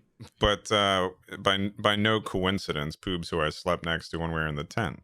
We'd already, sealed the bond the night one by sharing that bed, and after that, I was like a stranger to me. Bryan had his fucking I'm back on the right hand side of this guy. You would turn away. The second night, Bryan was over everything. He was all over the place. I do recall Sam's saying, "Oh, I wish Bryan had slept with me." This is an empty play that immediately got folded on its head when then the second night Bryan's like, all right, I will go in there when we were back, and Sam was immediately like, nah, fuck you, it's too late, I don't want you in here. He was just being like that, and then as soon as Bryan was like, okay, I'll do it, you're like, oh fuck, I went to bed to myself. No, like he like realized that was after having this fucker like he leg jostles and shit all fucking night. He's got restless leg syndrome. You're the one who fell asleep with your light on. Oh yeah, I did. So like, I thought that was I'm trying to sleep, and there's this like single ray big enough to go right over my eyes, and I like try to go down, try to go up, and I'm just like, Jesus, like I guess Sam's still awake. And then I go in there and look at you, and you have your camera in one hand, you're passed out under the pillow with all the lights on. It's just like, God damn it. What was that back at the you also just have, like I envy your superpowers of sleep, because you basically just go instantly out. Yeah, I do. Once I get like horizontal, you just turn off. Yeah, I start going just to turn sleep. off. I normally do, and like when I have to sleep like in the bed next to you, Bizzle, I just go straight on my back. I don't move. You know, I get sardine packed in. No, it's not. You know, it's a nice feature, but in that tent, Bryan right next to me was saying, he was like saying stuff. Yeah. Like 10 minutes after he tried to go to sleep. Yeah, he was like, oh no, like don't do that. No. It didn't help that night that he was panicking. So I feel like every thought that was coming out of him was just something horrible. I do remember him I talking talk a lot in of my his sleep, and me and Poob he was looked telling at us each we other were and gonna locked die. eyes. Yeah. He was just like, I just remember Bryan saying we're gonna die out here, and then that's when I was like, I need to pay attention to what he's saying now. I'm gonna kill them all. Yeah. He's doing like a little Gollum thing. Oh, they're my friends. It was really creepy. Don't pay any attention to that. And apparently we all snore, so Bissell got fucked when he fell asleep last. That was just on the last night, and it was honestly like, it was more funny than anything, because I was like, heard one of you snoring, and I was like, all right, I just got to get used to this, and I'll fall asleep. And then I get used to one, and then the second one comes in, and you're like, harmonizing. All right, now you got to wait for the two of them to sound normal, and then all three come in, and you're like, all right, now that's it. This is all the snore that can be snored, and soon I will be. And then Bryan starts snoring and going like, they're getting me. Yeah. They're getting me. I don't see what the big deal is with like people go like, oh, like that person snores, I can't sleep with it. Like, if you ever heard a really loud snore, it's like fucking really you hard to and fall Bryan asleep. actually snore pretty loud. Yeah, I mean like a medically loud, like I have to go get like somebody loud. starting a chainsaw. Somebody like Abby. Somebody needs a CPAP. My snore is probably like what, like. Yeah, it's just like you guys. But there's people that are like. There's people that you can hear from like across the fucking hallway. Yeah, like they're loud. There are like, I have grown like, if I like sleep in the same room as like I don't know, my uncle, which I do a lot, you know, all the time. I'm sleeping with them. Oh my god, you know, you can't fall asleep. Stop sleeping with your uncle. I can't. No. Anyway, what are we talking about? Comforting. All the tickle fights. My uncle and I fucking or something. I can't remember what we were talking about. That's cool. Loud noises in the night. Oh, the screams from the woods. Those were not as bad as the snores and the sleep talking, but a couple times, the woman scream. Oh god, I was like, there were some weird screams. There was a lot of bag wrestling the first night too, which was weird. But I remember just being like, it's raining and it's cold. I can't be fucked to like look out there and check. And also, would you seem like what Sam was saying earlier? Like, would you want to look? Like, would you want to peek out the thing and see? I would, because I'm not insane, and I know it's going to be an animal, not some kind of mythical beast. Like, and I just wanted to make sure that our food's going to be there. Like, I'm not waiting until the point where it's upon us. I would rather have some heads up. And again, like, absolutely not. Dude, my knife was on my hip. Don't worry. Just wake me up and say intruder, and I. Spin spurs this direction. Fucking accidentally stab yourself. Throws his hat like Odd Job and just fucking takes out a mountain lion. Yeah, I would sleep too with my hat like that, and then I just take it off already fucking knife in mouth when I go to bed. Really badass, the kind of stuff I was really doing. Safe. Yeah, really and my bandolier of my holster and bandolier with no gun or bullets. Well, what could be more dangerous than man with an empty bandolier? It implies he already shot a lot of bullets, you know? Yeah, true. Not trigger shy. I guess a guy with a full bandolier would still be more dangerous. Maybe a half a bandolier. Brand new unused bandolier with bullets is way more preferable than I don't know if it's unused. Maybe I think it's completely used. Yeah, totally. Those are two different empty bandoliers. My rocket launcher's empty because I blew up a school. I would rather fight that guy than the guy that's got a fresh rocket launcher. Yeah, I've got a missile in here. Why did he blow up? Why is the school getting blown up? I don't know. Just shit. That's a good reason to fight him, I guess. Yeah, that's there's shit like that going on. There's a guy in a Stetson. There's a good guy in a Stetson trying to stop people like that out there. We didn't see any Sasquatch. You didn't see any Sasquatch. I didn't see any Sasquatch. I definitely saw Eyes Sasquatch. were peeled. We heard some, like I said, questionable sounds, which could be... The woman screaming was me in the woods getting jerked off, getting tugged off by a Sasquatch family. Sasquatch, yeah. Yeah, by but the family, Bigfoot. The whole family. No, I kept saying too that'd be so cool. Funny if when we like, it's all like Bryan and I saw this bumper sticker, like all this Sasquatch shit in the area as soon as we got there. I'm like, it'd be so funny if like we're showing up with so many cameras, if just right away, like standing in the road that we saw a Bigfoot out there, like the first documented case, he's just like documented case where the camera's in focus. Yeah, and like we have time to like pull out like 8 different cameras and like we walk around him and he's just standing there. Poses. Yeah. That would have been awesome, but unfortunately nothing even close to the sort happened. Unfortunately, we just got a stupid funny video, not like a groundbreaking scientific discovery. That we know of. Maybe the background of one of your video. I don't see like a Sasquatch taking a shit frames. or something. Yeah, I wouldn't be surprised if at least one of the 360 shots contains like there's just Squatch. Like all 4 of us, and then a Bigfoot is the other guy. Like when we did that 70s show. Notice there was like he's like you're in the circle. I think part of the problem too is if you're looking for big feet, and it could be a huge hand. Yeah, so you got to keep your eyes peeled. Yeah, the variety of anatomy that could be found in the Sasquatch. Or apparently it could also be a dragon. I didn't realize I didn't really look at your backdrop. These are just some of the things I saw while we were there. The dragon? It is. The taste. Oh, is that a Rathalos? Oh yeah, it's a Rathalos. I can't even tell. I don't know what a Rathalos is. It's from Monster. Oh, it is. Cryptozoologist you are. Yeah, it's a Rathalos. And Rathalos. We got a Weedfoot. And big feet. Sam was our resident Weedfoot out there, I'm pretty sure. Gimme. Yeah, anytime you get a fucking whiff. People acted like that thing was going dry. I'm like, you can see I remember, the liquid in the tube. So like once in a while, like there would be like a nicotine vape, and I'd be like, hey, Poob, you want some of this? He'd be like, yeah, and take like a little. And like a dog whistle. That was enough sound for like wherever fucking Sam was, he would just come galloping over him like, you guys got that pen out? Yeah. No, but we can't. I felt like it was being hidden from me. And then when I saw it was that because you would steal it and hold it on your person, and then you would lose I felt like it came around not too often, so I might as well hold on to it while I had it. It's hard for him to get, all right? I understand. Yeah. No, it wasn't. It wasn't. It was readily available. It was like like at home. He was just trying to get as much as he could. I mean, the whole point of the hiking trip was to, well, not the whole point, but the whole point was to do drugs. To get wasted. That's why I showed up. You guys were talking about like shaking hands and stuff and like learning things or I totally had originally planned on just eating all 4 of those chocolates when we were out on the ice. Yeah. Like once we were too deep to go back, I was just going to put myself in a state that you had to deal with me where I'm completely out of my mind just to add a little, you know what? This would be a kooky twist. Sam's viewers need this. That would actually be hilarious with us 3 watching you, because you would be like ultimately fine if you did all those, but you'd definitely be fucked up.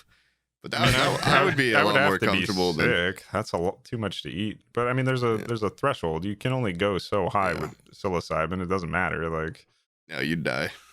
Yeah, world first. Your brain would be overstimulated. Sam laughs too hard and his lungs pop and he dies out there. Like I told him, the worst case scenario would just pass out and then probably wake back up and then hopefully not be laughing still. Otherwise, you just go into some weird cycle of laughter and passing out. Which again, you like explain everything well and make it logical, but when you're like first tripping, I feel like it's kind of daunting because you're like, Bryan, you are eating a poisonous mushroom. That is why your stomach hurts, is because it's like rejecting the poison. I could see Bryan, whatever. It gave him a scapegoat for all of his farts later. Yeah, no, what is this fart mushroom? What is Nothing to do with all of the camping food we've been eating or any of that stuff, or the fact that you held a shit in for like 5 days. It has everything to do with the fact that we ate, It was the mushrooms. You had 5 days of farts tucked behind that shit, and they fucking reeked. And just all let go. I just they stunk, dude. Wow. They were old farts. They had been aged in the colon cask for days. And then Sam just has got some sort of medical problem or something. His shits are just disgusting. Yeah, something happened to him during like COVID. Burning plastic. They don't smell organic. They smell. It's like otherworldly. It's like that is went shit, in there. Yeah, like oh, it's gonna smell like shit. No, like it smelled like it smelled like a fucking burning smell. It's a whole nother animal. Part of me was hoping, because Sam explained like when he got COVID, he was talking about how his taste and smell and stuff changed, and I had always been hoping that his weird chemical poops had been something of like it's personal on his side that he's smelling. No, it's the chemical ass fire. Nothing's wrong with the way this man can smell things, and everything is wrong with the way this man smells. Like yeah. I also have like a funk that gets on you. I rub it on you like a cat, and then I know whether or not you're friend or foe. Well, thankfully we had Poob's very appropriate for the wilderness. My Versace Eros Flame. I smelled like cigarettes and just compounded cologne by the end of that. I smelled fucking disgusting. I smelled like a strip club frequenter or something. And then my balls, I had compression shorts and then those long johns, and I didn't take either of those off the entire time. And I'm like a type of guy. You didn't get a single tick though. That's true. I didn't get a single tick, but I'm the guy like if I don't take a shower like first thing in the morning, I feel fucking gross. And I fully embraced it during this trip because it's like, what the hell else are you going to do?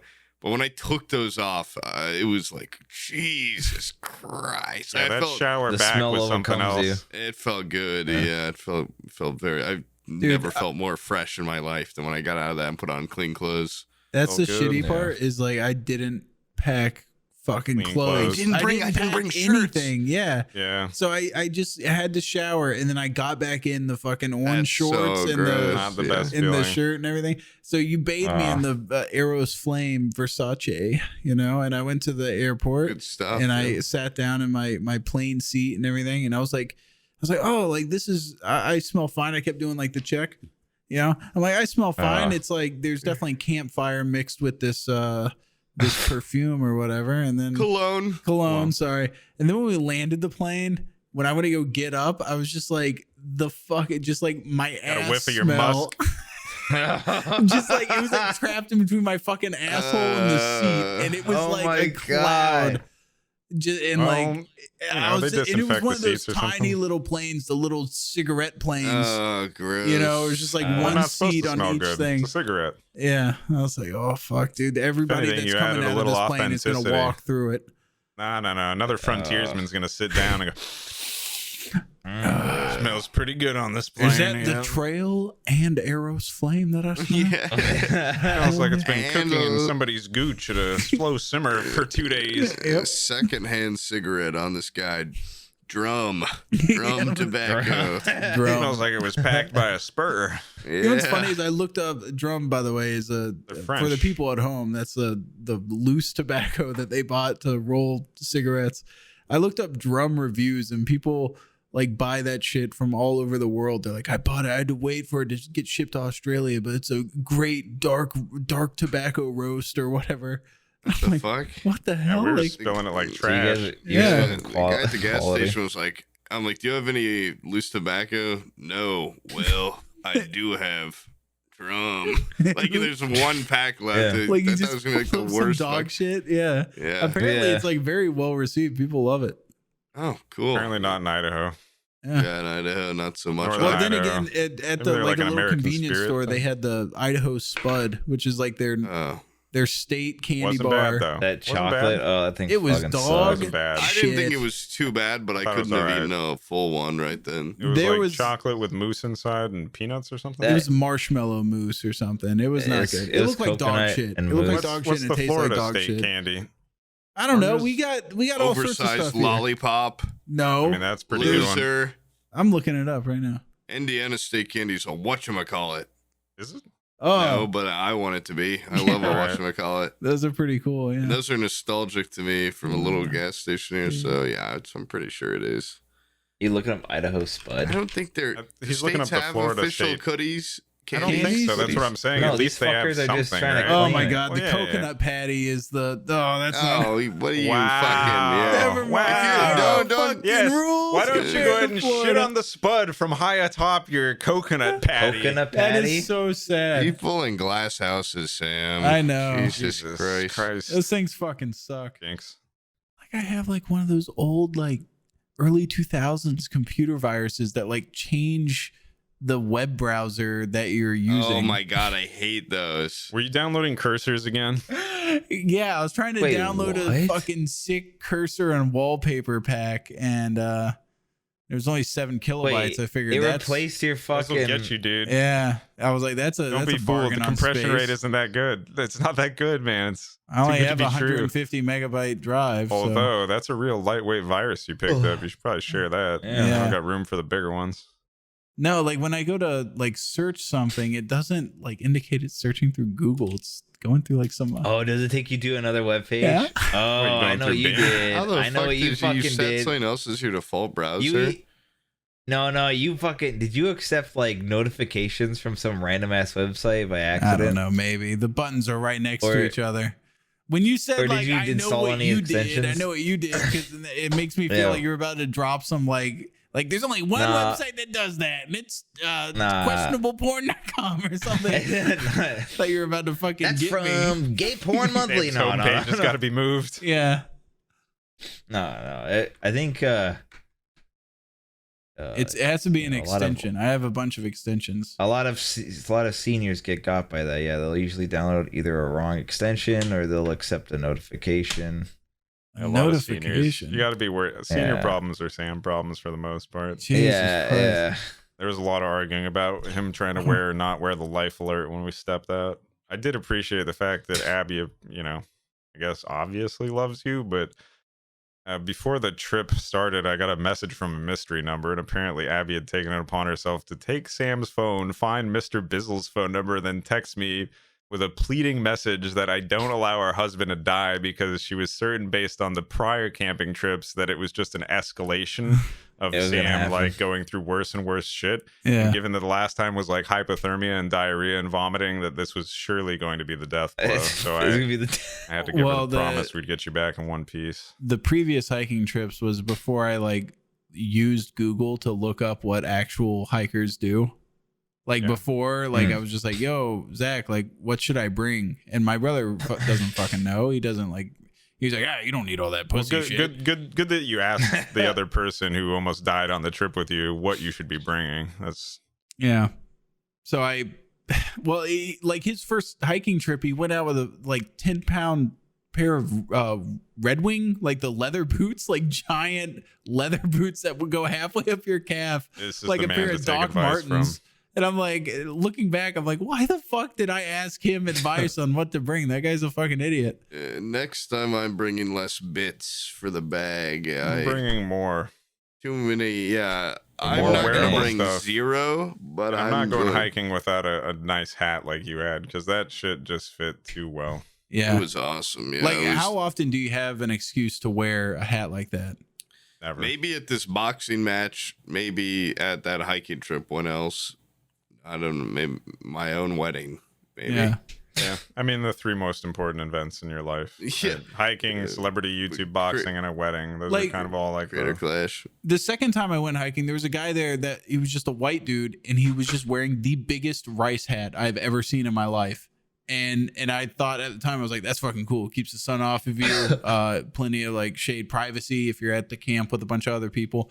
And privacy, Jesus Christ! You put up as like a tent or something. It was so big. It was the one that goes all the way over, and you cut the eye hole. You couldn't see anything but his chin and under. Like the guy was in his own world. And like looking back on it, like honestly, like if he wore that day to day anywhere else, people would be like, "This guy's a fucking psycho." But just out in the woods, man, you can wear whatever the hell you want. Oh, I'm gonna wear a fez next time. Nobody would question that. Blocks the sun. Yeah. Yeah, and you could use the tassel as like a sundial or something. I don't know. Yeah, I could put shit like a cup of ramen in it or something. Maybe I want like a reverse style. I want like the Jaquita banana hat where I can just put a variety of goods stacked on top of my head. Beer helmet. Beer football helmet with the holders. Would be good with the like the hard hat. I'm gonna get the fucking Give Bryan I'm gonna get those like Japanese. Those Japanese fucking like basket helmets. we're talking about. Is that what that is? Yeah. I think. Is that what they're called? Probably. Wait, basket helmet? I think helmet he's and rice thinking hat are two different slightly. things. Yeah, I think he's talking about something different. Like this. Hold on. Like this fucking thing. I'd wear one of these. Fucking Elden Ring. Elden Ring? Hold on. So that one guy, there's like a NPC. Shabriri. Yeah. Oh, is there a guy that wears this? No, that's more of like what you were talking about. But no, one of these. Oh, box hat. One of these fucking basket helmets. Yeah, that'd be a good look for you. That's sweet. Okay, there's a limit to what people will be able to just say. This guy's out in the woods. He's doing whatever the fuck he wants. Hold on. This guy's a fucking psycho. Start walking out with a basket helmet. You can go hike. What if we go hiking in Japan like that, though? I feel like that'd be culturally acceptable, right? They'd be like, oh, yeah. Oh, yeah, then we'd look like just basket-headed hiker, Dime a dozen out here on the trail. Yeah, we look badass. When they're so practical. Yeah. Basket. You know what you can put in a basket? And storage. Anything. Food. Anything that fits in the basket. It's basically a multi-purpose tool. Like a little stool. You'd be in like your own world. That would make shitting out in the woods a whole lot easier because you'd be like, I'm in my own little world. I have privacy, Yeah. Just like, but you're in the middle of the camp, you just put it on. Yeah. Yeah, I'm just still right there, Shitting like by the fire. Like this is incredible. Shit into it, shit into it in the tent, then go dump it out in the woods, then put it back on, and then put it back where Brian's helmet was. And then take his helmet. Oh God. Oh, this scenario we're all wearing them. We've all got our. Yeah, you wouldn't notice the huge doo-doo stains on the inside of it. He wouldn't notice. They put it on. Oh, it smells weird. Must be me. Give me some more of that arrow's flame, please. Yeah. Everyone would smell your fucking actual burning dumpster fire fucking shit, Sam. Yeah, couldn't I do would it. love to lay one of those in the snow so I could see what it does. I'm sure it just bubbles and boils like the alien's blood. I was going to say, it would just keep going through the ship. Yeah. Just sizzles down slowly. Yeah. I don't know what's wrong with my tummy, dude. I might be dying. Who knows? Well, it's a good experience. Yeah. Yeah. Well, at least I had carry fun on your legacy before it eats me alive, whatever's in there.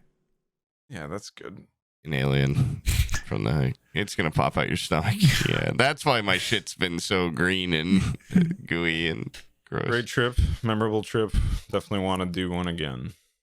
Sometime before too long. So. I want to do 3 again. Okay, we need to pick some place besides fucking better than Idaho. Disney World. No, not Disney World. It was vertical fantastic, heights. but we need something that's Albania groomed to a degree to where we don't waste so much time finding the trail. I saw a video about the Albanian Alps the other day or something. They're fucking awesome. Yeah, let's go there. Yeah. And I heard everyone there is awesome and hot. Yes. Oh, are they going to let us in there then? What do they speak? Albanian or some shit? Whoa. I'd assume. I'm sure there's like one book on how to learn that language. Like, I'm sure how many people speak Albanian? Just say learn American or whatever and talk American. I can't understand. Just take the iPad now that you're into drawing and just charade everything. Just draw pictures for everything. Or if we bring the steps in, could you just put that on an Albanian person? They automatically get, whoa, howdy y'all, what brings you to these parts? Yeah, you get the American everything just shoved into them. I've never had an Idaho Spud, but I crave one if you got one, sir. It's like the Mario hat where he gets their powers, but reverse. I give them the gift of Stetson, What does it reduce you to? When I take it off? Just like a blithering mess? No, I'm just like a regular cool guy. Oh, wow. But when I put it on, I'm like really, really cool. Yeah. I can see that. The cooler Daniel. Yeah. But, all right, guys. Well, thanks for coming to my trip and stuff. Thanks for having us. Thanks for having us. Thanks for coming on my podcast today, guys. One of my top experiences. Yeah. Dude, I can't wait to... Can't wait to play more D&D. Your Dungeons and Dragons. That's your Dungeons and Dragons. Yeah, I'll have you guys Poob tomorrow. is basically a one-man show, and the 3 of us sit and watch. But it's a treat. That's not far off from the first episode. Hop Bryan up on some shrooms, dude. He'll fucking take you for a ride. He'll talk for 5 hours if you want him to. Well, that was the plan, right? Was just once every 8 weeks or whatever. Just you guys are gonna put your feet up and let Bryan go on like a 2-hour rip. Just and feed then, me a shroom. Eat this. pretty. So if you take too many of those things, can your mind get turned to mush? No. Yeah. There's a limit. You were basically at the limit. No. I mean, like next day I take some more. Next day after that I take some more. If you take them again, nothing happens. Next day I take some more. Basically, build up a tolerance to last start for around flashbacks. Around like 3 to 4 days. Your tolerance will be so high that nothing happens. If you just eat like 3 grams or something, it's not going to work eventually. The most you'll ever get out of it is basically doing, like, in terms of frequency, doing like once a week, which would still be a lot for if I had a million being grams. a responsible adult. And I personally like treating it more like a Christmas or a holiday where it's something that happens on occasion, maybe a couple times a year. Yeah, to add to it. There is something to be said about just like doing a solo experience or having something that's really focused, but I would always favor doing it with friends. Yeah. Next time though, I would like to draw or do something like a little more. I didn't realize off the start. That way, if you have a chance to stay focused on something else other than, Didn't know Sam would like the iPad so much. I could have brought it out there while you tripping. You could have done little doodles. And not in that frame of mind. My drawings would have been horrific. I have no idea. Could you please share those drawings at some point? Oh yeah, the second one needs to be finished one day. That's true. The first one the first one's pretty Dude, great. You made me buy a stylus and everything. I've been drawing at home. Oh hell yeah, that's awesome. Yeah. Been doodling away. We have instruments. We got shit to do. I need my instruments still. We got some work to work on. I need what instrument? I need to do a sponsored keyboard, stream. but I don't know if it works with my. Sponsor me if you're watching this video. Please, goddamn, sponsor me. This podcast has been fucking 3 hours. There's one listener now, and he is not someone that sponsors shit. That dude from the grocery store. After this Tampa trip too, it's like I gotta start cutting some costs. I'm gonna buy like an elaborate instrument for this. I have to. Probably multiple instruments, right? You can't make a fucking good song. I mean, this seems like you're this is the most open opportunity you're probably ever going to have to validate buying a guitar. Not that you need validation for it, but I know if there was ever justification for it, this is a easy swing. Been like traveling more this past 2 weeks though. I'm like, every time I buy something like that, I'm like, that could be a plane ticket to here. Yeah. That's so cool. Yeah. But I guess you gotta think of it too is that you're investing into something that's hopefully going to be able to provide you more opportunity. I'd fuck it. I'll buy a Roland Axe or AX, whatever Edge. And maybe an electric flute. I think that. Now those are responsible purchases. Yes. And a plane ticket. Get all 3 of them. Yeah, fuck it. And I'll keep buying furniture. I actually haven't been on that site at all lately. I have satisfied my room looks good. Yeah. Appreciated your lust for opal earrings. By the way, this whole thing at the airport, we were at that little restaurant and everything before we said our goodbyes. And I got to see Poob had access. By the way, all of Idaho doesn't have any fucking cell phone service unless you're in Boise. As soon as you leave the city lines, there's no cell phone service. And so Poob has access to internet again. And I get to see how this man operates. I'll never be able to keep up with him on these eBay or anything like that, or this fucking estate. Oh, that was incredible. He's just scrolling down as fast as he can, just hearting things left and right. Before I even see what it is, I see a figure, and before the screen even slows down, heart moves on. And then I can just read in a blink really of an eye, he had 40 things on his wish list. It's not even I'm just looking at the pictures. I can't even suss out what the fuck I'm looking at before you heart it and move on. It made me feel like when old people are confused by technology, or they're seeing it, they're like, it's too fast. I had that moment where I was like, I'm savvy. I should know what Poob's doing. No, I can suss Man is calculating the worth of these purchases to himself, whether or not they're good or not, and then liking and moving on to the next one before I can even take in the image of what's happening. I feel a little better that Sam was stupid too, but I definitely felt in that moment what my mom probably looked like when I remember the old phones, the Nokias, where you had to text and you would have to hit the 3 buttons 4 times. Yeah. And I used to be able to fly, dude. I could type out a sentence really quick, and she would look at me like, "What the fuck? Like, why don't you just call them? What are you, cyborg son?" Yeah, you just spent 30 seconds typing out a 4-word message. Like, just call the fucking person. Right. Help. That was good. We all got to go through security together, and we all said goodbye to Sam, but he left during group 1 and he's group 8, so he came back 5 minutes later to hang out with us again. Yeah, I was like, it really ruined the moment, honestly, right. because I had already said goodbye and like hugged him and told him, all the mushy stuff. It was just weird. Yeah, like, back. Now I gotta sit back in it. How'd you and Bryan do? He eventually left, and it was nice. How did Bryan and I do? We did good. Yeah, we had a very touching goodbye. You guys get a beer? We were big chilling. No, actually, we just sat down and I ate a really expensive airport sandwich begrudgingly that was 90% bread. And I got a Red Bull and I said it sucked and I threw it away. How can a Red Bull suck? Because it wasn't a monster and he wanted a monster. It wasn't a monster. Yeah, so monsters are better, and then I just threw it away. Yeah, it was pretty. I finished it. I thought you were like a fan of Red Bull, and you're like, this one in particular is skunked or something, but you just knew you didn't like Red Bull. Bought it. His Diet Coke's gone bad. It's the wrong lot number. I never tried it. I was curious. Okay. And then Bryan did his goodbye, and then I did my solo venture back, and it was good. Got my message, making sure I made home safe. Yeah, I was like, these are the most inconsiderate motherfuckers. I was like, you guys all right? I sent a goddamn message in here earlier, and no one replied to that, and then he sent a text. Once you meet in person, you are no longer a Discord-only communication. I was hitting that cell phone. I've been hitting it up, dude. It's weird. Open my phone, be like, are we doing stuff tonight? Yeah, little text messages. We've moved on from the internet. We're actual. Next phase. Once we have enough trips, we'll be mailing each other handwritten letters. I already have a handwritten letter from you. See? Progression is there. You guys will get there someday. What, 2 meetings? Yeah, after the second one. You met Bizzle once.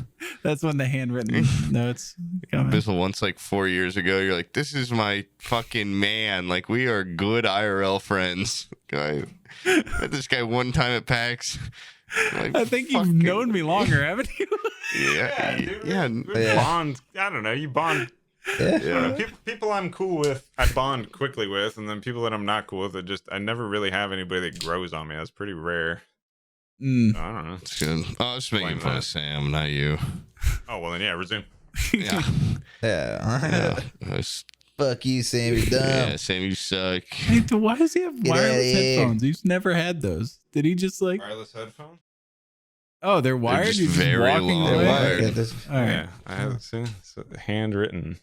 What the hell? Oh shit! Oh. Hi, Bizzle. It's cute. And then there's a Polaroid of your naked and then you asshole. talk about how you this is impressive. I lost 5 pounds recently on a diet, and I'm still too fat for the shorts you sent. LMAO. Yeah, Abby stole those, and she wears them now. You do have. I bet you fit into them now, though. I might steal them back, bro. I might take them back. How old of a note was that? That was like, when was that? 2019, maybe. Did you date it? Oh yeah. Meeting an IRL, I think, is very important for Sam because, like, 2 weeks ago, he's like, "We're not friends, we're coworkers," and then we meet, and it's like exactly the same for me, and it's like something's changed in him. We talked on the phone the other day, and it was like a normal call between us, and they text me after. It was like, "I'm sorry if I came off curt or harsh. Like, I'm just stressed out from all these things. Like, what the fuck is?" Like, oh, that was nice. Like, what is a little sweetheart? No, I'm in that big orange tent change those, man. Yeah, what the fuck? It was those goddamn shrooms. I'm telling you, they broke down all my little barriers between people. Well, that's what I was saying. We talked about the day after because again, like the state of inebriation. There's a lot going on thought process wise that isn't necessarily expressed verbally. And then I think the next day you have time to digest it. Yeah. It was fun. If I had met that ugly motherfucker that worked at REI the day after, I would have been the nicest man to him. Yeah. Real shame. Well, hey.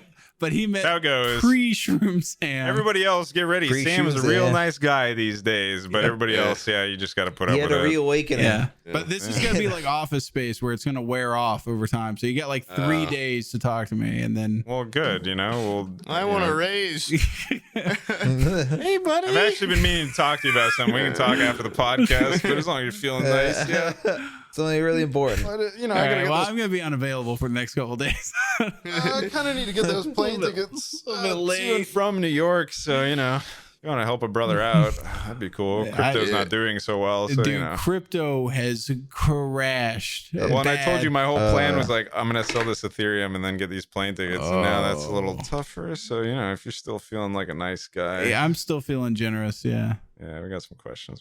Dude, you know what's great is I saw like everything's crashing, and then I got online. I was like, oh, maybe it's like a little thing, and then like Bill Gates is like, yeah, so it's like we're definitely heading into like an economic crash, and I was like, that's like that guy's got a lot of money, and so there's gonna be a lot of idiots that are gonna believe him, and then of course the stock market's been doing a whole bunch of interesting shit too, though. So I don't know, it feels fairly financially. I'm a dead man. Still have faith. Everything Sam's told me to invest in, I'm gonna one day have to kill myself for. My lord, it's fine. I'm doing fine right now. I just don't look at Robinhood. I looked this morning and went, oh. Well, at least you should get off Robinhood. But at least now you can look at your investments into dead people's furniture, and that'll I'm sure will accrue in value. So those will safe. There's a fucking. I love how Raffles looks like he's on your hat. By the way, what? Was there an actual dragon looks like it's on your. There was a dolly. Yeah, that'll accrue value.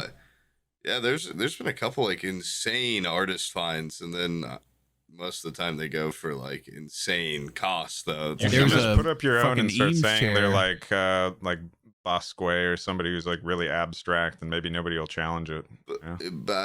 Bagui. The problem is they seem to know every like little. They have to like make sure it's authenticated. I feel like before you're just like, I'm pretty sure this is like a Picasso. Okay, so you do that. I'm pretty sure, but you give an I'm pretty sure price, and you hope that somebody gambles on it. You know what I mean? Yeah. Except for it's like you don't put up your own individual stuff. The site puts it up for you. So I could maybe just on like Facebook Marketplace. How good is their art appraiser? That's a good question. How high is the bar that you have to pass to convince somebody? Because they don't know everything. It's not like a Pawn Stars this level is some guy. goober, right? Yeah, exactly. Stars mega god. I don't have a Stetson. Yeah, if I just walked in wearing this, it is that. It's a Da Vinci. Yeah, it's Da Vinci. It's framed and beautiful and modern. It's got an iPhone in it, but it's like a duck painting. It's definitely just a photo that I put the paint filter on Photoshop on. It's just a photo of yourself. Yeah, me and a girl, like, with like it's fucking fried holding to up hell. A newspaper. Yeah, with the date. With the date. Yeah, 1997. Yeah, but it's so fucking late. Can I go to bed now? Oh yeah, sorry.